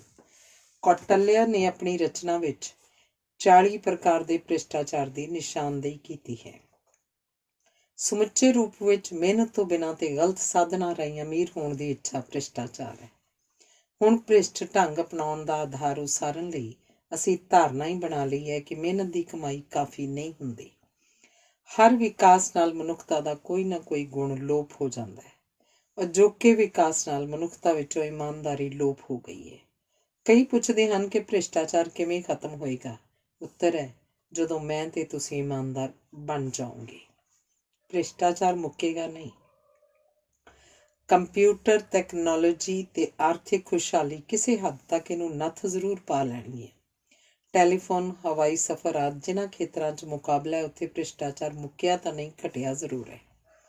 ਭ੍ਰਿਸ਼ਟਾਚਾਰ ਮਨੁੱਖੀ ਸੋਚ ਵਿੱਚ ਹੈ। ਇਸ ਸੋਚ ਕਾਰਨ ਹੀ ਕੋਈ ਵੀ ਵਿਵਸਥਾ ਭ੍ਰਿਸ਼ਟਾਚਾਰ ਤੋਂ ਮੁਕਤ ਨਹੀਂ। ਜੇ ਸਾਰੇ ਲੋਕ ਇਮਾਨਦਾਰ ਹੋ ਜਾਣ ਤਾਂ ਸਾਰਾ ਆਰਥਿਕ ਤੇ ਸਮਾਜਿਕ ਢਾਂਚਾ ਢਹਿ ਢੇਰੀ ਹੋ ਜਾਏਗਾ। ਪੁਲਿਸ ਦੀ ਲੋੜ ਨਹੀਂ ਪਏਗੀ, ਵਕੀਲ ਵਿਹਲੇ, ਅਦਾਲਤਾਂ ਬੰਦ ਤੇ ਜੇਲ੍ਹਾਂ ਖਾਲੀ ਹੋ ਜਾਣਗੀਆਂ। ਲੋਕ ਬਿਮਾਰ ਨਹੀਂ ਪੈਣਗੇ, ਕੈਮਿਸਟ, ਡਾਕਟਰ ਕੀ ਕਰਨਗੇ। ਟਿਊਸ਼ਨਾਂ ਮੁੱਕ ਜਾਣਗੀਆਂ, ਨਕਲ ਖਤਮ ਹੋ ਜਾਏਗੀ, ਅਖਬਾਰਾਂ ਵਿੱਚ ਕੀ ਛਪੇਗਾ। ਧਾਰਮਿਕ ਸਥਾਨਾਂ 'ਤੇ ਕੌਣ ਜਾਏਗਾ। ਪਰ ਐਵੇਂ ਹੋਏਗਾ ਨਹੀਂ, ਕਿਉਂਕਿ ਸਾਡੀ ਸਮੁੱਚੀ ਆਰਥਿਕਤਾ ਭ੍ਰਿਸ਼ਟ ਸੋਚ ਇਸ ਕਰਕੇ ਲਾਲਚ ਉੱਤੇ ਉਸਰੀ ਹੋਈ ਹੈ, ਕਿਉਂਕਿ ਮਨੁੱਖ ਦਾ ਉਦੇਸ਼ ਸੁਖੀ ਰਹਿਣਾ ਨਹੀਂ, ਦੁਖੀ ਹੋਣਾ ਹੈ। ਜੇ ਸਾਰੇ ਟੈਕਸ ਖਤਮ ਕਰ ਦਿੱਤੇ ਜਾਣ ਤਾਂ ਇਸ ਨਾਲ ਮਨੁੱਖ ਚੰਗੇਰਾ ਜੀਵਨ ਨਹੀਂ ਜੀਏਗਾ, ਸਗੋਂ ਮਨੁੱਖ ਦਾ ਲਾਲਚ ਹੋਰ ਵੱਧ ਜਾਏਗਾ ਤੇ ਉਹ ਦਿਨ ਰਾਤ ਧਨ ਇਕੱਠਾ ਕਰਨ 'ਚ ਜੁਟ ਜਾਏਗਾ ਤੇ ਆਪਣੇ ਜੀਵਨ ਨੂੰ ਹੋਰ ਕਰੂਪ ਕਰ ਲਏਗਾ। ਭ੍ਰਿਸ਼ਟ ਵਿਅਕਤੀ ਆਮ ਕਹਿੰਦੇ ਹਨ ਕਿ ਸੈਰ ਸਪਾਟੇ ਲਈ ਸਵਰਗ ਠੀਕ ਹੈ, ਪਰ ਰਹਿਣ ਲਈ ਨਰਕ ਵਰਗੀ ਰਮਣੀਕ ਥਾਂ ਕੋਈ ਨਹੀਂ, ਕਿਉਂਕਿ ਇੱਥੇ ਕਲਯੁਗ ਦੀਆਂ ਰੌਣਕਾਂ ਹਨ। ਇੱਥੇ ਜ਼ਮੀਨਾਂ ਦੇ ਰੇਟ ਵੀ ਬੜੇ ਵੱਧ ਗਏ ਹਨ ਤੇ ਹਰ ਮਹਿਕਮੇ 'ਚ ਉੱਪਰਲੀ ਕਮਾਈ ਵੀ ਚੋਖੀ ਹੈ। ਕਿਸੇ ਸੱਭਿਅਤਾ ਦੇ ਲੰਮੀ ਪ੍ਰਵਾਹ 'ਚ ਕੁਝ ਵਿਅਕਤੀਆਂ ਵੱਲੋਂ ਨਾਜਾਇਜ਼ ਢੰਗਾਂ ਨਾਲ ਧਨ ਜੋੜ ਲੈਣਾ ਕੋਈ ਵੱਡੀ ਗੱਲ ਨਹੀਂ ਹੁੰਦੀ। ਸੱਭਿਅਤਾ ਦੀਆਂ ਮੂਲ ਕਦਰਾਂ ਕੀਮਤਾਂ ਉੱਤੇ ਅਜਿਹੇ ਵਰਤਾਰੇ ਝਰੀਟ ਤਾਂ ਮਾਰ ਸਕਦੇ ਹਨ, ਪਰ ਉਸਨੂੰ ਜ਼ਖਮੀ ਨਹੀਂ ਕਰ ਸਕਦੇ। ਸੱਭਿਅਤਾ ਅਤੇ ਸੱਭਿਆਚਾਰ ਮਰਦੇ ਨਹੀਂ ਹੁੰਦੇ, ਹਰ ਸੰਕਟ ਨਾਲ ਇਹ ਮਜ਼ਬੂਤ ਹੀ ਹੁੰਦੇ ਹਨ। ਸਾਡੀ ਸੱਭਿਅਤਾ ਦਾ ਅਜੋਕਾ ਸੰਕਟ ਚਰਿੱਤਰ ਦੇ ਪਤਨ ਕਾਰਨ ਹੈ। ਸੱਭਿਆਚਾਰ ਸਾਲਾਂ ਦਹਾਕਿਆਂ 'ਚ ਨਹੀਂ, ਸਦੀਆਂ ਹਜ਼ਾਰੀਆਂ ਵਿੱਚ ਉਸਰਦਾ ਹੈ। ਜੋ ਵੀ ਬਾਹਰੋਂ ਭਾਰਤ ਆਇਆ ਉਹ ਸਾਡੇ ਸੱਭਿਆਚਾਰ ਨੂੰ ਵਿਸ਼ਾਲ ਕਰਕੇ ਨਵੀਂ ਪਰਤ ਜੋੜਦਾ ਗਿਆ, ਪਰ ਕੋਈ ਵੀ ਇਹਦੇ ਮੂਲ ਸੁਭਾਅ ਨੂੰ ਨਹੀਂ ਬਦਲ ਸਕਿਆ। ਹਰ ਸੱਭਿਅਤਾ ਅਤੇ ਸੱਭਿਆਚਾਰ ਦੀ ਇੱਕ ਮੌਲਿਕ ਜੀਵਨ ਜਾਚ ਹੁੰਦੀ ਹੈ, ਜਿਹੜੀ ਆਪ ਮੁਹਾਰੇ ਸਿੱਖੀ ਜਾਂਦੀ ਹੈ। ਭਾਰਤ ਵਿੱਚ ਉਹੀ ਮਹਾਨ ਹੋਏ ਹਨ ਜਿਨ੍ਹਾਂ ਦੇ ਵੱਡੇ ਦੀ ਤਿਆਗ ਕਰਕੇ ਸਾਧਨਾ ਰਾਹੀਂ ਆਪਣੀ ਆਤਮਾ ਨਾਲ ਪਰਮਾਤਮਾ ਦੇ ਦੀਦਾਰ ਕੀਤੇ ਤੇ ਹੋਰਾਂ ਨੂੰ ਕਰਵਾਏ ਹਨ। ਭਾਰਤੀ ਸੱਭਿਅਤਾ ਦੀ ਬੁਨਿਆਦੀ ਜੀਵਨ ਜਾਚ ਤਿਆਗ ਤੇ ਕੁਰਬਾਨੀ ਹੈ ਤੇ ਜੀਵਨ ਉਦੇਸ਼ ਪਰਉਪਕਾਰ ਤੇ ਆਤਮਿਕ ਸ਼ਾਂਤੀ ਹੈ। ਇਸ ਕਰਕੇ ਮਨੁੱਖ ਕੋਲ ਭ੍ਰਿਸ਼ਟ ਸਾਧਨਾ ਰਾਹੀਂ ਭਾਵੇਂ ਕਿੰਨਾ ਵੀ ਧਨ ਜੁੜ ਜਾਏ, ਉਹਦੀ ਧੁਰ ਡੂੰਘ ਇਸ ਜੰਜਾਲ ਤੋਂ ਛੁਟਕਾਰਾ ਪਾਉਣ ਤੇ ਆਤਮਿਕ ਸ਼ਾਂਤੀ ਲਈ ਤਰਲੇ ਲਏਗੀ, ਕਿਉਂਕਿ ਉਸਨੂੰ ਕਿਸੇ ਹੋਰ ਦਹਿਲੀਜ਼ ਉੱਤੇ ਪ੍ਰਵਾਨਗੀ ਨਹੀਂ ਮਿਲੇਗੀ। ਅੰਤ ਨੂੰ ਭ੍ਰਿਸ਼ਟਾਚਾਰ ਮੁੱਕੇਗਾ, ਕਿਉਂਕਿ ਭਾਰਤ ਦੀ ਬੁਨਿਆਦੀ ਜੀਵਨ ਜਾਚ ਤਿਆਗਮਈ ਤੇ ਭ੍ਰਿਸ਼ਟਾਚਾਰ ਵਿਰੋਧੀ ਹੈ। ਧੰਨਵਾਦ।